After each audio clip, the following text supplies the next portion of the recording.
Welcome to crime confessions. గతంలో గ్రామాల్లో బడుగు బలహీన వర్గాలు ఎదుర్కొంటున్న సమస్యల కోసం పోరాటం చేస్తూ కొంతమంది, మరికొంతమంది భావాజాలంతో అటువైపు వెళ్ళి తర్వాత వాళ్ళు జీవితాంతం కుటుంబాలకు త్యాగాలు చేస్తూ తల్లిదండ్రులను దూరంగా ఉంటూ వాళ్ళ కష్టాలని నష్టాలని అక్కడే భరిస్తూ వాళ్ళ ఇష్టాలని ప్రజల కోసం త్యాగం చేస్తూ అడవిలో ఉండేవారు. ఆ విధంగా అడవిలోకి వెళ్ళిన తర్వాత వాళ్ళు అక్కడున్న ఆదివాసులతో పాటు మైదాన ప్రాంతంలో ప్రజల యొక్క ఎదుర్కొంటున్న సమస్యలపై నిత్యం పోరాటం చేస్తూ వాళ్ళ జీవితాలు త్యాగం చేశారు. ఆ విధంగా అడవిలోకి వెళ్ళిన తర్వాత వ్యక్తిగత కారణాలతోనూ లేదా అనారోగ్య సమస్యలతోనూ లేదా మరొక కారణంతో జనజీవన శ్రమంతో కలిసే వారిలో పరిచయం చేసే ఈ కార్యక్రమంలో ఈ వారం మన గెస్ట్ మాజీ మావోయిస్టు దంపతులు. ఒకరు రమేష్ అలియాస్ అర్జున్, మరొకరు సుగుణ అలియాస్ కవితక్క. వీళ్ళిద్దరూ ఎందుకు వెళ్ళారు, వీళ్ళిద్దరికి పరిచయం ఏ విధంగా ఉంది, వాళ్ళు వెళ్తున్న సమయంలో వాళ్ళు ఉన్న గ్రామాల పరిస్థితి ఏ విధంగా ఉండేది, వాళ్ళు అడవిలోకి వెళ్ళిన తర్వాత వాళ్ళు ఎదుర్కొన్న సమస్యలు ఏంటి, వాళ్ళు చేసిన త్యాగాలేంటి, వాళ్ళు సాధించినది ఏంటి, తిరిగి బయటకు వచ్చిన తర్వాత వాళ్ళ జనజీవనం ఎలాగ వస్తుంది, వాళ్ళ జీవన విధానం ఏ విధంగా ఉంది విషయాల్ని వాళ్ళని అడిగి తెలుసుకుంది. అన్న అక్క, ఇద్దరికి నమస్తే. ఇద్దరు దంపతులు అంటే సాధారణంగా చాలా మంది మావోయిస్టులు చేశాం కానీ విడివిడిగా చేశారు. ఇద్దరు దంపతులు చేయడం చాలా అరుదు. అందులో మీరు ఒకరు మా జాబితాలో మీరు వచ్చారు. అర్జున్ అలియాస్ రమేష్, కవితక్క అలియాస్ సుగుణక్క, వరంగల్లో హుస్సేన్ బియా, వరంగల్లో కొడుకు పేరు హసీనా బేగం. అన్న, మీరు వెళ్ళేసరికి పార్టీలు అక్కడ పరిస్థితి ఎలాగుంది, మీరు పుట్టిన ప్రాంతం ఏది, అప్పుడున్న సమస్యలు ఏంటి, పార్టీలోకి మీకు ఎవరు ఏ భావజాలంతో వెళ్ళారా, లేదా సమస్యలను చూసి వెళ్ళారా, లేదా కేవలం తుపాకీ పట్టుకోవాలి అనే కోరికతో వెళ్ళారా, వెళ్ళినప్పుడు మీకు ఎవరు బాధ్యత ఉన్నారు, ఎవరిని ద్వారా మీరు లోపలికి వెళ్ళారు, ఇక్కడ వెళ్ళిన తర్వాత ఎంతకాలం ఉండి ఎంతకాలం పనిచేశారు, ప్రజల కోసం ఏం చేశారు, బయటకు వచ్చాక అంటే బయటికి ఎందుకు రావాల్సి వచ్చింది, వచ్చిన తర్వాత మీ జీవన విధానం కొనసాగుతుంది, ఫస్ట్ మీరు చెప్పండి. ఎట్లా జర్నీ స్టార్ట్ అయిందంటే, అంటే ముందు మీ గ్రామీణ మీ ఊరు, మీ పేరు. నా పేరు రమేష్, మా నాన్న పేరు భీమయ్య, మా అమ్మ పేరు లక్ష్మవ్వ. అంటే చిన్ననాటి నుండి ఏంటంటే నిరుపేద అంటే అసలు ఈ మీ ప్రాంతం ఎక్కడ? మాది కరీంనగర్ జిల్లా, ఉమ్మడి కరీంనగర్ జిల్లా, మల్లాపూర్ మండలం చిట్టాపూర్ విలేజ్లో నేను పుట్టింది. దానికి ప్రీవియస్ అంటే మా అమ్మ నాన్న వాళ్ళు జూలపల్లి మండలం, అదే కరీంనగర్ జిల్లాలో జూలపల్లి మండలం పెద్దాపూర్లో వాళ్ళు ఉండేది. తర్వాత ఉపాధి నిమిత్తం వాళ్ళు బతుకు జీవనం గడుపుకోవడానికి ఇక్కడికి మల్లాపూర్ మండల్ ఇటు సైడు చిట్టాపూర్కి వచ్చి అక్కడ స్థిరపడ్డారు. మా అన్న మా అక్క అక్కడ పెద్దాపూర్లో జన్మించారు, వాళ్ళు పుట్టారు. తర్వాత కొన్ని రోజులకు నేను ఇక్కడ పుట్టడం జరిగింది. నా పెరుగుదల అంతా కూడా ఈ చిట్టాపూర్లోనే ఉంటుంది. చిట్టాపూర్లో పెరిగిన అయితే ఆ ఊర్లో ఎక్కువ ఈ ప్రభావం అనేది అప్పట్లో బాగుండేది. పీపుల్స్ వారికి సంబంధించిన ప్రభావం అనేది ఆ ఊర్లో చాలా బాగా. అది అంటే అప్పుడు దాదాపు ఏంటంటే 88, 90 అనుకుంటా. బాగా చాలా చిన్న వయసు నాది, కానీ బాగా ఉండేదేమో అప్పుడు బాగా అంటే చాలా ఎక్కువ ఉండేది. నాకేం పెద్దగా తెలిసేది కాదు. కాకపోతే ఊర్లో వాళ్ళ ఊర్లోకి వచ్చి పాటలు పాడడం చూసి అనుకున్నారు. రైట్. అప్పుడు ఈ చెన్నారెడ్డి ప్రభుత్వం లీగల్ 19 ఇచ్చారు. ఆ టైంలో ఇంకెక్కువ దళాలు రావడము, తిరగడము, పాటలు పాడడం, దానివల్ల వాళ్ళు ఇప్పుడు గద్దర్కి సంబంధించిన వీడియోలు అప్పుడు ఊర్లో పెట్టి చావిడి దగ్గర పెట్టి ఊరందరికి చూపించడం చిన్న వయసులో, వాటన్నిటిని చూసినప్పుడు మనం కూడా ఇలా చేయొచ్చేమో అనేటువంటిది ఒకటి. రెండోది, చిన్నప్పుడు ఏంటంటే దానికి అంటే కొద్దిగా బిఫోర్ ఏంటంటే నేను ఆవులు కాసేది. అంటే చదువుకున్న వాళ్ళే, కుటుంబ ఆర్థిక స్థితిలో వాళ్ళు ఏంటంటే చదువుకుని పంపించలేరు, ఆవులు కాయడానికి వెళ్ళేది. ఆవులు కాసేటప్పుడు ఏంటంటే దాంట్లో ప్రజెంట్ ఇప్పుడు మా బావ వాళ్ళ అన్న ఆయనే, అప్పుడు మా అక్కకి పెళ్లి చేయలేదు కాబట్టి అతను గంగమల్లయ్య అని అతను కూడా ఆవులు కాస్తాడు. అంటే అప్పుడు అతను మాకు ఏజ్లో పెద్దోడు. అప్పుడు అతను ఒక 16, 17 ఏళ్ళ వయసు, 18 ఏళ్ళ వయసు ఉండొచ్చేమో. నేను అప్పుడు ఇంకా చిన్నది, ఎంత ఒక 9 ఏళ్ళు 8 ఏళ్ళ ఆ వయసు నుంచి నేను ఆవులు కాసేది.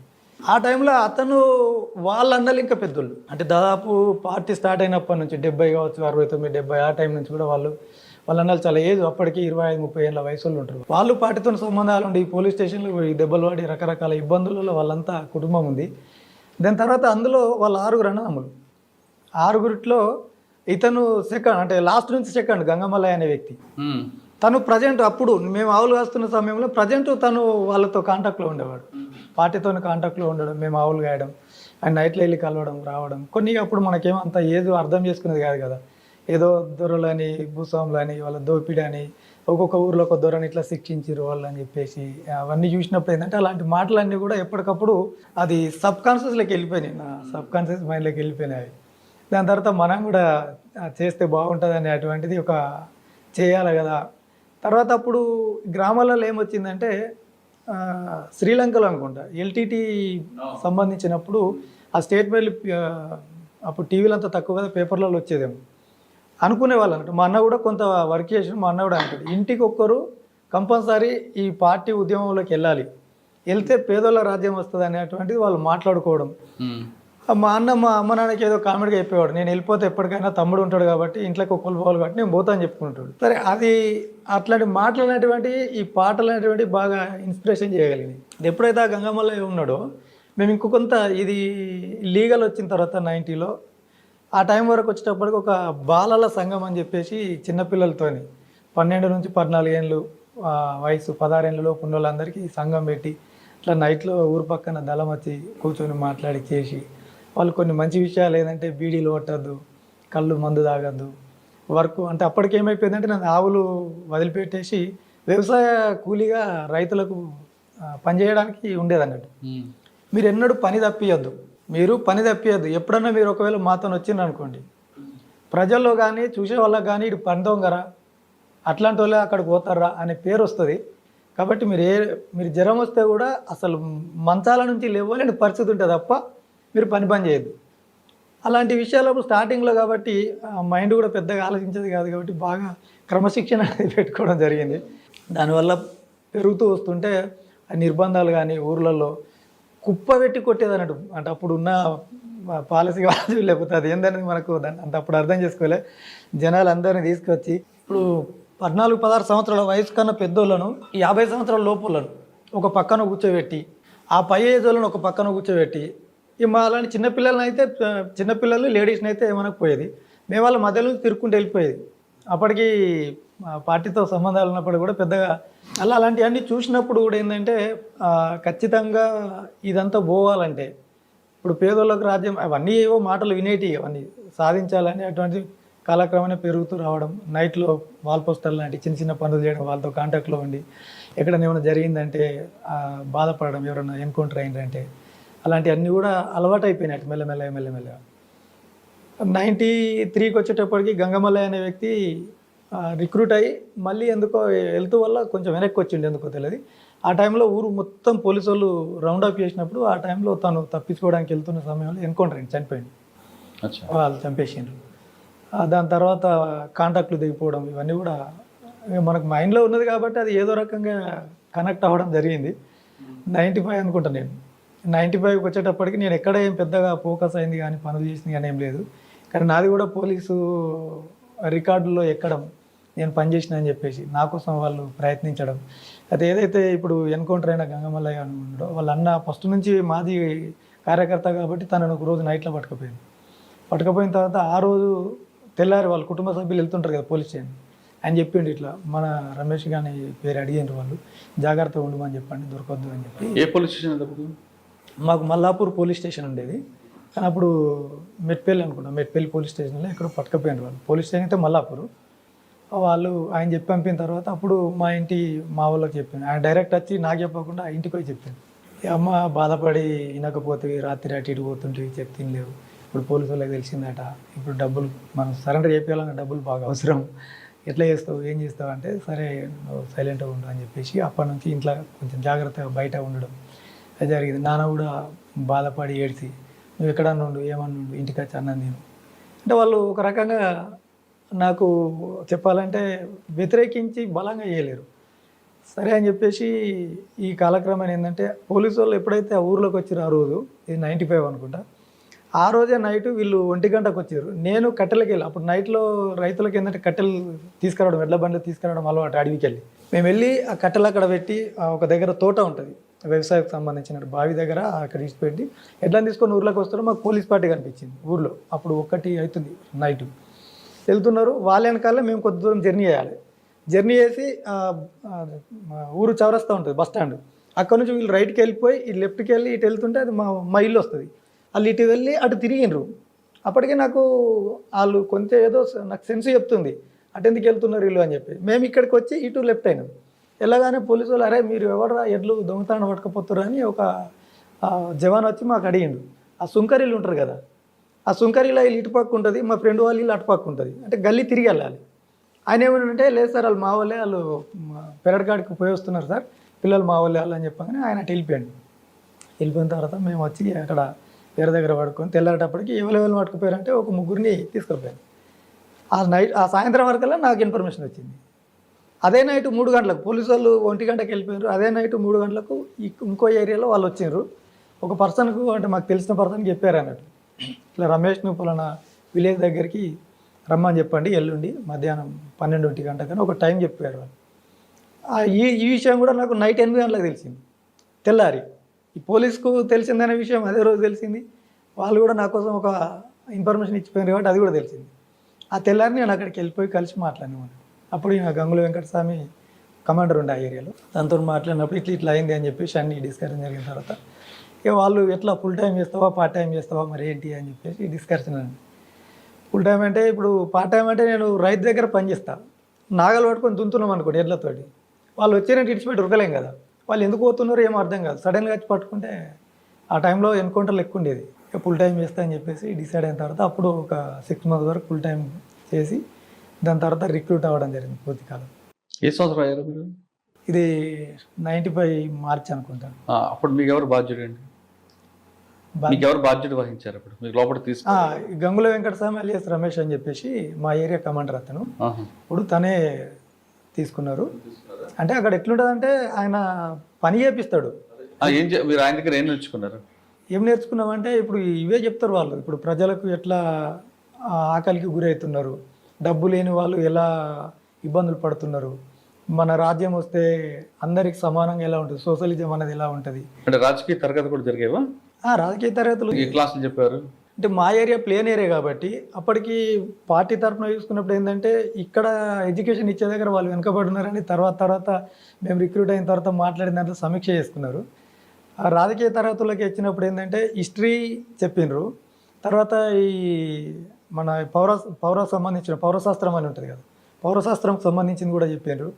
అదేవిధంగా ఏంటంటే మనకి రాజకీయ తరగతులు ఇప్పుడు అంటే మార్క్స్ గురించి కానీ మావోయిజం ఇటువంటి వాళ్ళ గురించి చెప్పారా? అవి కంపల్సరీ ఉంటాయి. అవి మార్క్స్ ఇప్పుడు రష్యాలో విప్లవం ఎప్పుడు ఏర్పడ్డది, ఎవరు దీన్ని తయారు చేసిండ్రు, అది అక్కడి నుంచి చైనాకి ఎట్లా వచ్చింది, చైనా తర్వాత భారతదేశంలో ఎప్పుడు ఏర్పడ్డది, ఏ సంవత్సరం సిపిఐ ఏర్పడ్డది, దానికి చారు మజుందార్ అనే డార్జిలింగ్ మన వెస్ట్ బెంగాల్ పశ్చిమ బెంగాల్ రాష్ట్రంలో డార్జిలింగ్ డిస్టిక్, డార్జిలింగ్ అదే 24 పరగనాల జిల్లా, 24 పరగనాల జిల్లా డార్జిలింగ్ దగ్గర. డార్జిలింగ్ నాకు అది తెలియదు. నక్సల్ బరిలో అక్కడ ఎందుకు నష్టపోయింది, తర్వాత శ్రీకాకుళ పోరాటాలు రైతాంగ సాయుధ పోరాటాలు ఎలా నష్టపోయింది, దాని తర్వాత జగిత్యాల జైత్రయాత్ర అనేటువంటిది ఇక్కడ ఎలా స్టార్ట్ అయింది, చరిత్రను చెప్పుకునొచ్చు. ఈ చరిత్రలు. ఎంతకాలం ఉన్నారు మీరు ఇలాగా? నేను 8 సంవత్సరాల వరకు. నీ పేరు, నీ ఊరు, నువ్వు ఎందుకు వెళ్ళాల్సి వచ్చింది, ఆయన ఎలా పరిచయారు? మాది వరంగల్ జిల్లా సార్, వరంగల్ జిల్లా పంబాపూరు. అంటే అప్పుడు బెజవాడ పల్లె అంటేనే ఎక్కువ తెలుసు జనాలకి, ఇప్పుడు పంబాపూర్ అని అంటారు. అంటే నేను వెళ్ళడం కారణం అంటే నేను పాటల ఆకర్షణ సార్ మొత్తానికి. నాకు గద్దరన్న పాటలు కాదు, అప్పుడు వీళ్ళు పార్టీ వాళ్ళు చాలా వచ్చేవాళ్ళు, జనశక్తి కానీ పీపుల్స్ వారోళ్ళు కానీ ఈ పన్బాక్షోళ్ళు 3 టీంలు ఉంటుండే. అట్లా పాటలు అట్లా వాళ్ళు వచ్చుడు, ప్రోగ్రాంలు చేసుడు, పాటలు వినగానే ఏదో ఆకర్షణ. అంటే అన్ని పాటలు వాడతారు సార్, అంటే చనిపోయిన వాళ్ళ మీద వాడతారు, మహిళల మీద వాడతారు. మహిళల మీద అనంటే పాడాలా సార్? ఇప్పుడు వస్తుంది. ఆడ జన్మే పాడు జన్మగా చూసే ఈ యొక్క పాపిష్టు రాజ్యంబులోన ఆడ పుట్టుక పుట్టి గోసపడకంటే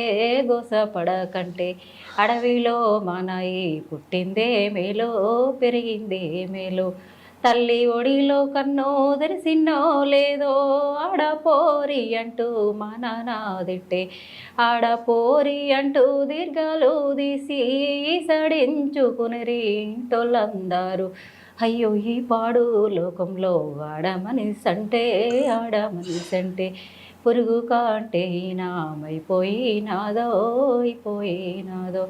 అంటే ఈ పాటతో పాటు నీకు బాగా కదిలించిన పాట చెప్పండి, అందులో వెళ్ళిపోవాలి ఇంకా లాభం లేదని. అందులోకి వెళ్ళిపోవాలి అని అంటే అప్పుడు అన్నీ మర్చిపోయాం కదా సార్. ఇప్పుడు అంటే గుర్తు ఉంటాయి కొన్ని. సరే, గుర్తు తెచ్చుకుందరు కానీ మీ ఇంటర్వ్యూలో కంటిన్యూలో. సరే, మా పాటలకు దాని వల్ల పాటల ఆకర్షణతోటే నేను పెద్దగా చదువుకోలేదు సార్, 5వ తరగతి చదివాను. ఇక ఆ టీముల వాళ్ళు వచ్చేవాళ్ళు, వాళ్ళని కలిసేవాళ్ళం మామూలుగా. అమ్మా నాన్న ఏం చెప్పలేదా వద్దు అమ్మ నాన్న వాళ్ళకేం తెలియదు సార్. ఇక అది అంటే అక్కడ మొత్తం ఏరియా అంటే నక్సలిజం ఏరియానే అన్నట్టు అది. ఇక కామన్గా కలుస్తారు కదా పిల్లలు అన్నప్పుడు, వెళ్తారు కదా వస్తారు కదా అనేసి అనుకున్నారు. నాన్న లేడు, చనిపోయిండు. అమ్మ ఉంది, 4 మంది అన్నయ్యలు, ఒక సిస్టరు, నేను అన్నట్టు. ఇక గారభంగా అట్లా ఉన్నా. వాళ్ళందరూ చదువుకున్నారా? వాళ్ళు ఎవరు చదువుకోలేదు, అంటే వ్యవసాయం పనులు. ఒకదాని పార్టీ వైపు వెళ్ళావు?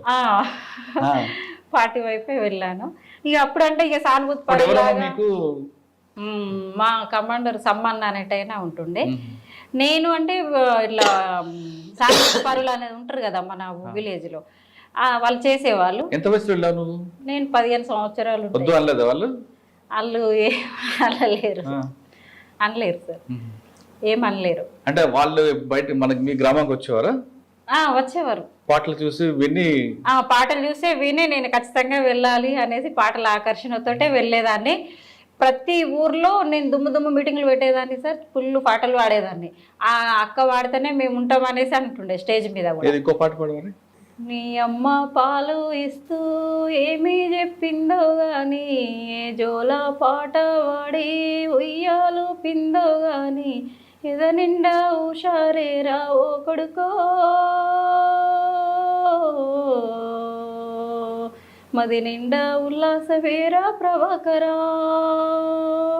నీ అయ్యా సాతి మీద నిన్ను పండ పెట్టుకొని, ఏ వీర గాథలు నీకు నూరి పోసిండో గాని, మిన్నిరిగి మీద పడ్డ వెన్ను చూపానట్టి, చెక్కు చెదరాని గట్టి ఉక్కు గుండె నీది, ధైర్యానికి మారు పేరు రావో కొడుకో, సాహసానికి సాక్ష్యం నీ ఊరు ప్రభాకరా. నువ్వు పాట పాడితేనే వాళ్ళని వినేవారా? వినేవాళ్ళు. అంటే నువ్వే పాడాలని వాళ్ళు? నేనే పాడాలి అనే వినేవాళ్ళు. ఇక్కడ కరీంనగర్ డిస్టిక్ లో కూడా రుద్రాంగి, ఇక్కడ ఈ ఏరియాలో కూడా మీటింగ్లు పెట్టినా కూడా అక్క పాడాలి, అక్కనే పాడాలి అనేసి అనేవాళ్ళు. కాదమ్మా, సాధారణంగా అడవులకు వెళ్తే ఆడవాళ్ళ సమస్యలు కొన్ని ఉంటాయి, అక్కడైనా ఎదుర్కొన్నా ఇబ్బందులు ఉన్నాయేమన్నా? అక్కడ ఎదుర్కొనే ఇబ్బందులు అనేది ఏమనిపించలేదు సార్. నేను బయట తిరిగేటప్పుడు వర్షాకాలం వెళ్తా అనుకునేదాన్ని, అది ఇంతలా ఇట్లా బురద ఉంటుండే సార్ ఇక్కడ వరకు. ఆ బురద చూసి అమ్మ నేను వర్షాకాలం వెళ్ళను అనుకునేదాన్ని. ఎండాకాలం కొంచెం వాటర్ ప్రభావం అట్లా ఉంటుంది కదా సార్, అట్లా ఆ వాటర్ తోటి అది అనుకునేదాన్ని. అప్పుడు కూడా వెళ్ళాలనిపించలేదు. తర్వాత చలికాలంలో ఏంటంటే సెంట్రీ వేస్తాం కదా, ఆ సెంట్రీ వేసే టైంలో ఈ చలిలో సెంట్రీ అన్ని 3 కాలాలు కూడా నీకు కష్టం కదా. ఎండాకాలం వాటర్, నీరు, చలికాలం చలి, మరి ఎలా ఉన్నావు అక్కడ అనుకునేదాన్ని. లాస్ట్కి ఏం చేసినానంటే ఇంకా ఫుల్ టైం వెళ్ళిపోవాలి. ఒకసారి ఫుల్ ఫీవర్ వచ్చింది, వెళ్ళేదాన్ని వచ్చేదాన్ని. ఒక 15 days 20 days అలా ఉండేదాన్ని అందులో. ఒకసారి మేము పార్టీని కలిసి అందులోనే వెళ్దాం అనేసి అనుకున్నాం, లోపలికి వెళ్ళినాం. మళ్ళీ అనిపించింది ఒక 15 days దాకా ఉండి మళ్ళీ వెళ్ళిపోతాం ఇంటికి అనేసి అని అనుకొని మేము బయలుదేరుతున్నాం. పోలీస్ పార్టీ వచ్చారు అక్కడికి. వచ్చిన తర్వాత అది ఏరియా గుర్తులేదు సార్, నాకు అంత పెద్దగా నాలెడ్జ్ అనేది లేదు. అప్పుడు వెళ్ళినామా వచ్చినామా అంత ఏ ఏరియా ఏంటనేది తెలియదు, చిన్న వయసు కదా. అట్లా కొంచెం వాళ్ళు ఎదురైనరు, వాళ్ళ ఇంటి ఇట్లా లోపలికి వాళ్ళు వచ్చారు, మేము ఈ దర్వాజా నుండి వెళ్ళిపోయినాం అన్నట్టు. వాళ్ళు ఎవరు అనేసి వాళ్ళని అడిగితే వాళ్ళు అంటే ఆమె లంబడోళ్ళు గుడంబ పెడుతుండే, అక్కడికి వాళ్ళు వచ్చారు అన్నట్టు బ్యాచెస్. ఇక మేము ఇటు నుంచి ఇటు వెళ్ళిపోయాను. అప్పుడు అనిపించింది ఇక లోపలికి వెళ్ళిపోవాలి, ఇక బయట కాదు. ఫుల్ ఫీవర్ వచ్చింది, పడుకున్న లెటర్ వచ్చింది నాకు. లెటర్ రాగానే ఆ లెటర్ చూసి ఇక చదువుకొని వెళ్ళిపోయిన పలానా అడ్రస్ కాడికి రాగానే అక్కడికి వెళ్ళిపోయిన. ఆ ఊరికి వెళ్ళిపోగానే ఒక అన్నయ్య వచ్చి తీసుకొని వెళ్ళిండు. ఇక మా అమ్మ వాళ్ళు ఏంటంటే ఎప్పుడు వెళ్తుంది వస్తుంది కదా అనేసి 15 days 20 days నెల, ఇంకా 2 నెలలు 3 నెలలు అట్లనే గడిచిపోయింది. ఇక నేను అక్కడ అడుగు పెట్టిన తర్వాత మా వాళ్ళు ఏమన్నారంటే అసీనా కదా, అసీనా అప్పుడు రామకృష్ణ ఉండే సార్, చనిపోయారు అనుకుంటా. వరంగల్ రామకృష్ణ, వరంగల్ రామకృష్ణ, అది వాళ్ళ భార్య భారత్ అక్క ఉన్నారు కదా. ఆయన పిలుచుకొని ఏమన్నాడంటే నువ్వు ఈ జిల్లాలో వేస్తావా, ఎక్కడికి పంపించినా వెళ్తావా అనేసి అని అన్నారు. అనేసరికి నేనన్నా పార్టీలో జాయిన్ అయినాను, ఎక్కడికి పంపించినా వెళ్ళడానికి సిద్ధంగా ఉన్నా అనేసి చెప్పిన తర్వాత నాతో వచ్చిన 4 వాళ్ళేమో అక్కడే ఉంటా అన్నారు. ఒక లేడీ 2 జెంట్స్ వాళ్ళు అక్కడే ఉంటా అన్నారు. నేనేమో ఎక్కడికి వేసినా వెళ్తాను, పని చేయడానికే కదా వెళ్ళేది, సిద్ధాంతం కోసమే కదా అనేసి చెప్పిన తర్వాత సరే నువ్వు వెళ్ళిన తర్వాత నీ బూడిద కూడా కొట్టుకురావద్దు ఇక్కడికి, మళ్ళీ వరంగల్కి. అలా ఉండాలి, సిస్టమేటిక్గా వర్క్ చేయాలి, మన సిద్ధాంతం ఏంది, మనం చేసేది ఏంది, మనం ఎందుకు వచ్చినాం ఏంది అనేసి అనేది చెప్పాడు. చెప్పిన తర్వాత సరే అన్న అనేసి ఇక వరంగల్ కరీంనగర్ ఆదిలాబాద్ అని చెప్పారు సార్, కరీంనగర్లో పంపించారు అని. అంటే అప్పుడు కొంచెం ఎన్కౌంటర్లు ఎక్కువ జరుగుతుండేనట్టు ఇటు కరీంనగర్ డిస్టిక్లో, మాకు తెలియదు. ఇక ఆదిలాబాద్ అని చెప్పారు. మాకు ఎటైనా ఓకే, పార్టీ కోసమే కదా చేసేది. వరంగల్ నుంచి కరీంనగర్ బస్సులో వెళ్ళావా, నడుచుకుని వెళ్ళావా? బస్సులోనే వెళ్ళాం, 4 మెంబర్స్ వచ్చాము. ఎవరు పోలీసులు పట్టుకోలేదా? పట్టుకోలేరు, సివిల్లా వచ్చాము. ఎక్కడ దిగావు వరంగల్లో? వరంగల్ ఎక్కడ కర్నూలు ఎక్కడ దిగాము? ఇక్కడికి వచ్చిన తర్వాత ఇక్కడైతే వేంపల్లి వెంకట్రావు పెడతారు, మల్లాపూర్ మండలి, గోదావరి రోడ్డున ఉంటుంది అది. అలా అక్కడ ఎక్కడ స్టార్ట్ అయింది అక్కడ దిగావా? అక్కడ దిగాం. ఇప్పుడు చెప్పండి అన్న, ఇప్పుడు కరీంనగర్ చేరుకున్నారు మీరు, ఆల్రెడీ కరీంనగర్లో మీ నాటకాలు స్టార్ట్ అయ్యాయి. ఫస్ట్ మీరు లోపలికి వెళ్ళిన తర్వాత మీరు చేసే కార్యక్రమం ఏంటండి? అంటే ఈ కార్యక్రమం వల్ల ప్రజలకు దగ్గర అయ్యాం, పేద ప్రజలకు మన వల్ల న్యాయం జరిగింది అంటే బీడీ కార్మికులు అవ్వచ్చు, వ్యవసాయ కూలీలు అవ్వచ్చు, ఏదైనా. ఫస్ట్ ఏంటంటే మేము వెళ్ళిన తర్వాత మాకు కొన్ని ఇన్స్ట్రక్షన్స్ ఉంటాయి. అంటే వాళ్ళు ఇచ్చేటువంటి ఒక 6 నెలలు రిక్రూట్మెంట్ అయిన తర్వాత 6 నెలల వరకు మాకు పార్టీ సభ్యత్వం ఉండదు, క్రియాశీల పార్టీ సభ్యత్వం ఉండదు. ఆ టైంలో మాకు ఏముంటుందంటే ఓన్లీ సెంట్రీ చేయడము, లేదంటే మనం చదువు నేర్చుకోవడం. నేను చదువుకోలేదు కాబట్టి నా అలాంటి సెంట్రీ చేసుడు, చదువు నేర్చుకోవడం మాత్రమే ఉంటుంది. ఇంటర్నల్గా ఏమైనా పనులు ఉంటే అట్లా. అంటే సెంటర్ అంటే తుపాకీ ఇస్తారు కదా? తుపాకీ. మరి తుపాకీ ట్రైనింగ్ ఇచ్చారా మీకు? ఇప్పుడు మేము పోకముందే అప్పుడప్పుడు ట్రయల్ రన్ ట్రైనింగ్ ఇస్తారు. ఇంటి దగ్గర ఉన్నప్పుడే అప్పుడప్పుడు 2 రోజులు 3 రోజులు పోయేస్తుంటాం కదా, ఆ టైంలో ట్రయల్ రన్ ట్రైనింగ్ ఇచ్చారు. తర్వాత రెగ్యులర్గా ట్రైనింగ్ ఉంటుంది. నార్మల్గా క్యాంపులు వేసి ట్రైనింగ్ ఇచ్చేది అది 97లో పెట్టిండ్రు. అప్పుడు నేను ఫుల్ టైం పోయిన తర్వాత దాంట్లో మిలిటరీ క్యాంపులో నేను స్టూడెంట్గా పాల్గొన్నాను. అంటే 6 నెలలు మీరు సెంట్రీ ప్లస్ చదువుకోవడం. అంటే నా టైం ఉంటుంది. అప్పుడు 2 గంటలు సెంట్రీ వస్తుంది డేలో, నైట్ అయితే 1.5 అవర్. నా డ్యూటీ వచ్చినప్పుడు నేను సెంట్రీ చేసుకోవాలా, చదువుకోవడం కానీ అంతే, ఇంకేముండదు. ఎవరితో కలిసిన వచ్చే వాళ్ళతో ఊరోళ్ళతో మీదే ఊరు పేరు ఇట్లాంటివి అడగద్దని ఉంటుంది అన్నట్టు. ఎప్పుడైతే ఈ పార్టీ సభ్యత్వం ఇస్తారో ఆ తర్వాత ఊర్లలో కూడా పంపిస్తారు సివిలియన్స్గా, ఎవరైనా కలవడం కానీ, వాళ్ళని తీసుకురావడం కానీ, లేకపోతే మాట్లాడడం కానీ, వాళ్ళకున్న సమస్యల గురించి ఎవరైనా పలానా వాళ్ళు ఉన్నారు మనకు, వాళ్ళని తీసుకురాని మాట్లాడడం, ఇట్లాంటి వాటికి పంపించడం అనేది జరుగుతుంది. ఇప్పుడు నేను పోయిన తర్వాత ముఖ్యంగా ఏం సమస్యలు అంటే మీరు అన్నట్టు బీడీ కార్మికులతో కూడా మాట్లాడేది ఒకటి. రెండోది మా దగ్గర నేను రిక్రూట్ అయిన తర్వాత మలయాళ తాలూకాకు పోయినా, 6 మంత్స్ పార్టీ సభ్యత్వం వచ్చేంత వరకు అక్కడే ఉన్నాను. అక్కడ నుంచి మళ్ళీ ఏం చేసిందంటే వీళ్ళు పార్టీ సభ్యత్వం ఇస్తూ ఒక ప్రమోషన్ ఇచ్చి మళ్ళీ మెట్పల్లికి ట్రాన్స్ఫర్ చేసినారు. మెట్పల్లి తాలూకా దళం, జైత్యాల తాలూకా, మల్యాల తాలూకా, అంటే అప్పుడు పాత తాలూకా పరిధిలో ఒక దళం పనిచేసేది, ఒక టీం పనిచేసేది. అక్కడికి వచ్చిన తర్వాత మేము ఇక్కడ ఎల్జిఎస్లో కమిటీ మెంబర్గా ప్రకటించారు నాకు. మా ఏరియా మల్లాపూర్ ఏరియాలో ఒక LGS command, local guerrilla squad అని చెప్పి పెట్టిన తర్వాత అక్కడ ఫస్ట్ తీసుకునేది ఏంటంటే పసుపు అండ్ చెరుకు. మా దగ్గర చెరుకు ఫ్యాక్టరీ ఉంటుంది, ముత్తంపేట షుగర్ ఫ్యాక్టరీ అని చెప్పి చెరుకు ఫ్యాక్టరీ ఉంటుంది. అక్కడ వాళ్ళకు గిట్టుబాటు ధర లేదు ఒకటి.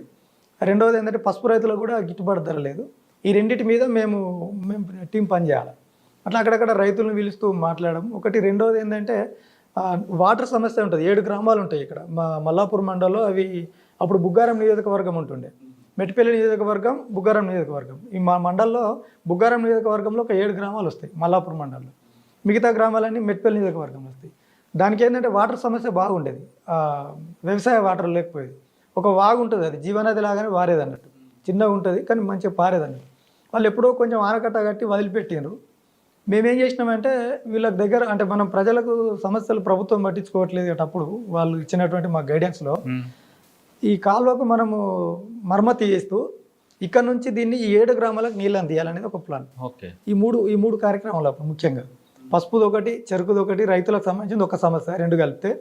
ఒకటి వాటర్, ఇది కూడా రైతులకు సంబంధించిన వాటర్ది. ముఖ్యంగా అప్పుడు ఇవి తీసుకున్నాం అన్నట్టు. తీసుకున్నప్పుడు దీనికోసం మేము ఏం చేసినామంటే ఈ రైతులను కొంతమందిని పిలిచినాం. అప్పుడు వాళ్ళు ఇచ్చిన గైడెన్స్ ప్రకారం ఏంటంటే 7 గ్రామాలలో ఉన్న ముఖ్యమైన వాళ్ళు ఎవరైతే ఉంటారో కొంత మనకు అప్పుడు పార్టీకి అనుకూలు ఉంటారంటే వ్యక్తులను పిలిచి మాట్లాడిన తర్వాత అందులో నుంచి ఏం చేశారంటే ఇదంతా మనం చేస్తామా చేయమా వీళ్ళు చెప్పేదాన్ని బట్టి మేమేమన్నామంటే మిషనరీ అవసరం పడితే మేము చూసుకుంటాం, మీరు రైతులను కల్దిరించి శ్రమదానం లాగా మీరు చూసుకోవాలి, ప్లస్ మీకు ఎక్కడైనా సిమెంట్ బస్తాలు వగైరా ఇసుకే ఇట్లాంటి అవసరాలు ఉంటాయి కదా, ట్రాక్టర్లు అవసరాలు ఉంటాయి, మేము ఎట్లా సప్లై చేయాలో మేము చేస్తాం మీకు అని చెప్పిన తర్వాత సరే అని చెప్పేసి దాంట్లో నుంచి పోయి అందులో నుంచి ఒకళ్ళు పోయి ఆ రిపోర్టర్లకు లీక్ చేయడం జరిగింది అన్నట్టు. వాళ్ళు పెద్ద ఎత్తున పేపర్లో పెద్ద హెడ్డింగ్ పెట్టి రాసిండ్రు. అది అప్పుడు సిహెచ్ విద్యాసాగర్ రావు నాకు తెలిసి ఇంకా మినిస్టర్ కాలేడు అనుకుంటా, సెంట్రల్ హోమ్ మినిస్టర్ హోంశాఖ సహాయ మంత్రి ఉండే. అప్పుడు గవర్నమెంట్ ఏం చేశారంటే ఇమీడియట్లీ 3 కోట్ల శాంక్షన్ చేసి దాన్ని వర్క్ స్టార్ట్ చేసారు. అచ్చా, మీరు ప్రకటన ఇవ్వడం పని అయిపోయింది. మేము చేద్దామని స్టార్ట్ చేసినాము. వీళ్ళు మా దగ్గరికి వచ్చిన రైతులను కొంతమంది ఎవరో అనుకోకుండా లీక్ చేసారు. స్టేట్మెంట్ రాగానే వాళ్ళు ఇమీడియట్లీ 2-3 రోజులలో ఒక జీవో దానికి సంబంధించిన ప్రొసీడింగ్ అది ఇచ్చేసి ఒక మంచి పని జరిగింది కదా. మంచి పని జరిగింది. ఈ చెరుకుకు సంబంధించిన ఒక కమిటీ పెట్టినాం స్పెషల్గా. ఈ చెరుకు ఫ్యాక్టరీకి సంబంధించిన కమిటీ ఏర్పాటు చేసి ఆ కమిటీలో కొందరిని పిలిచి మొగిలిపేట దగ్గర గోదావరి ఉంటుంది ఆ ఏరియాలో మేము బయట ఉన్నప్పుడు పిలుచుకొని మాట్లాడి ఒక కమిటీ ఏర్పాటు చేసినాం. కమిటీ ఏర్పాటు చేసిన తర్వాత ఏమైందంటే అప్పటికి కొంత ఈ కాంగ్రెస్ పార్టీలో అక్కడిక్కడ తిరిగే వాళ్ళు ఉంటారు కదా, మాకు వచ్చినా కూడా ఇటు మాకు సానుభూతి అటు ఉంటారు వాళ్ళు. వాళ్ళు ఏం చేసిందంటే కొంచెం ఈగోలట్ అయిన వాళ్ళకు వీళ్ళు ఏం చేస్తారంటే సిన్సియర్గా ఎవరు ఉంటారు నిస్వార్థంగానే వాళ్ళను కమిటీ అధ్యక్షులు ఏర్పాటు చేస్తారండి. అట్లా ఏర్పాటు చేసి కార్యదర్శి పోస్ట్ ఇంకొక తనకి ఇచ్చిన తర్వాత వాళ్ళు కూడా అక్కడ కూడా ఏం చేసినట్టు దాన్ని కూడా లీక్ చేసి పేపర్లో వచ్చేటట్టు చేసిన తర్వాత ఎవరైతే అధ్యక్షుడు ఉన్నారో ఈ అధ్యక్షుడిని అరెస్ట్ చేసింది.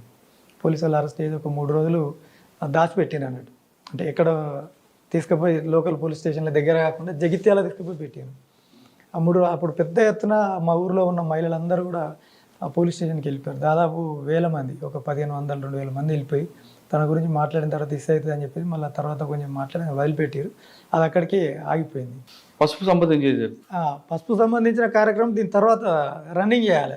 అంటే ఇది ఒకసారి ఏమైపోయి అందరికీ అలజడి భయానికి లోనైంది కాబట్టి దాన్ని కొద్ది రోజులు పోస్ట్ పోన్ చేయడం జరిగింది. అంటే ఇలాంటి విషయాలతోని ప్రజల దగ్గర కానీ లేకపోతే వాళ్ళ ఇవి కాకుండా దాడులు ప్రతిదాడులు చెప్పండి, దాడి చేయడం కానీ లేదు మీరు దాడులను తప్పించుకోవడం కానీ లేదు దానికి ప్రతీకారంగా మీరు ప్రతిదాడులు చేయడం కానీ ఏమైనా గుర్తున్నాయా? అంటే ప్రతిదాడులు చాలా ప్రయత్నం చేసినాం.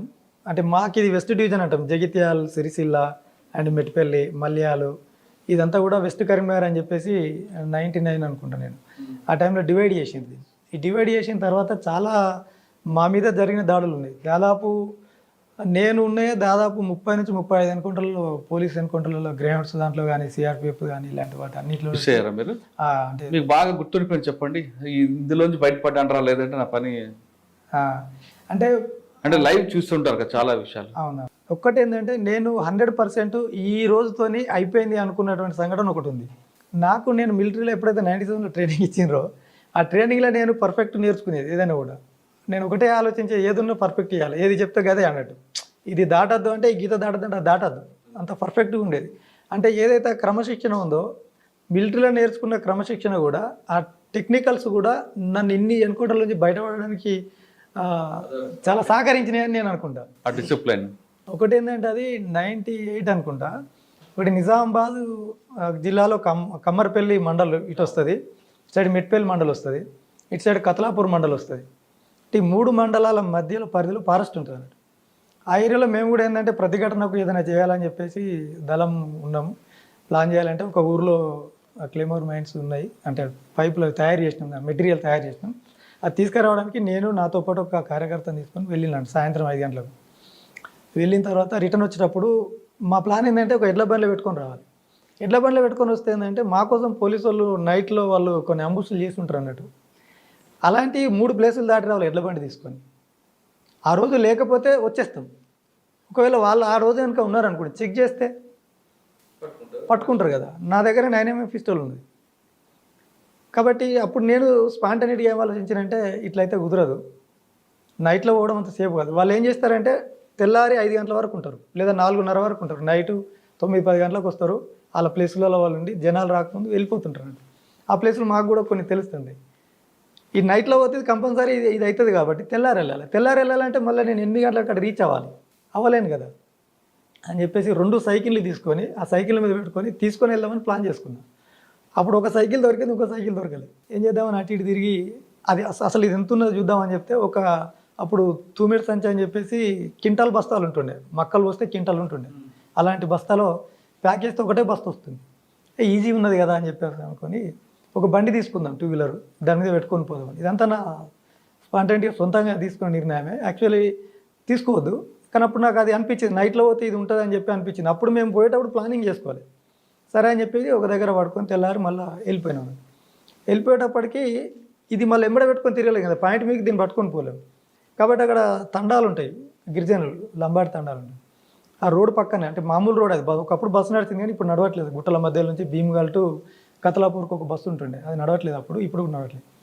అక్కడ ఆగి దీన్ని తీసుకుపోయి ఒక గడ్డి ఉంటుంది, ఎడ్లకు వేసే ఎండు గడ్డి, ఆ గడ్డి దగ్గర పెడదామంటే ఆ తండాల నుంచి జనాలందరూ బయటకు వచ్చి కొంత ఒక వింతగా చూస్తున్నారంట. వాళ్ళ ఒక పద్ధతులు ఏంది వీళ్ళు ఇట్లా చూస్తున్నారు, పోలీసు ఏమైనా ఉన్నారా ఏంది అని నాకు డౌట్ వచ్చింది. అయితే నేను వాళ్ళ దగ్గరికి వెళ్తున్నా, ఇది అక్కడ పెట్టి వెళ్తే ఆ పిల్లలు లంబాడి భాషలో ఏడుస్తున్నారు, భయపడుతున్నారు. నేనేమన్నా అంటే అంతకుముందు ఒకసారి నేను వేరే ఐటెం ప్రీవియస్ దాచిపెట్టినప్పుడు వాళ్ళు భయపడ్డారు. అలాగే నేను సర్వీస్ చెప్పి కన్విన్స్ చేసి పెట్టి మళ్ళీ తర్వాత తీసుకెళ్ళిపోయాను. ఇప్పుడు కూడా వాళ్ళు భయపడుతున్నారేమో అని చెప్పేసి, ఎందుకు భయపడుతున్నారమ్మా నాకు గుర్తుపట్టినా అంటే గుర్తుపట్టినా. ఆ అడవి నుంచి ఒక ఆయన ఆ నాయకు వస్తున్నాడు, అన్నాడు నమస్తే లాల్సలం అన్న బాగానంట, బాగా అన్నాను. గుర్తుపట్టినాడు, గుర్తుపట్టిన అంత మంచిగా అంటే అంత మంచిగా అని, ఓకే రైట్ అని చెప్పేసి వీళ్ళు మాట్లాడారు. ఒక పెద్ద ఏం చేసిందంటే, లేదు బిడ్డ ఆడ బోరింగ్ అని ఉంటుంది, అక్కడ కూడా 3 తండాలు ఉంటాయి. ఇట్లా ఇప్పుడు నేను వచ్చిన తండా ఇది, ఇంకా 2 తండాలు ఇక్కడ ఒకటి ఉంటుంది. ఇది ఇట్లా ఉంటుంది. అంటే ఈ తండా నుంచి ఇట్లాంటి రోడ్ ఉంటుంది, ఇది మళ్ళీ లోపలికి వెళ్ళాలి రైట్ తండా. ఇక్కడ ఈ మధ్యలో 3 మధ్యలో బోరింగ్ ఉంటుంది. అక్కడ ఒక గుట్ట బోర్ ఉంటుంది తండాల పక్కన, ఇటు పక్కంతా గుట్టలే ఉంటాయి, ఫారెస్ట్ అది. ఆ బోరింగ్ దగ్గర ఎవరు ఉన్నారు బిడ్డ అన్నారు. ఎవరు నా కోసం వచ్చి ఉంటారు మా వాళ్ళే అని నేను అన్నా. లేదు బిడ్డ డ్రెస్లు వేసుకొని ఉన్నారు అని చెప్పి అన్నదాన్ని. నార్మల్గా అట్లా నడిచింది అది డిస్కషన్.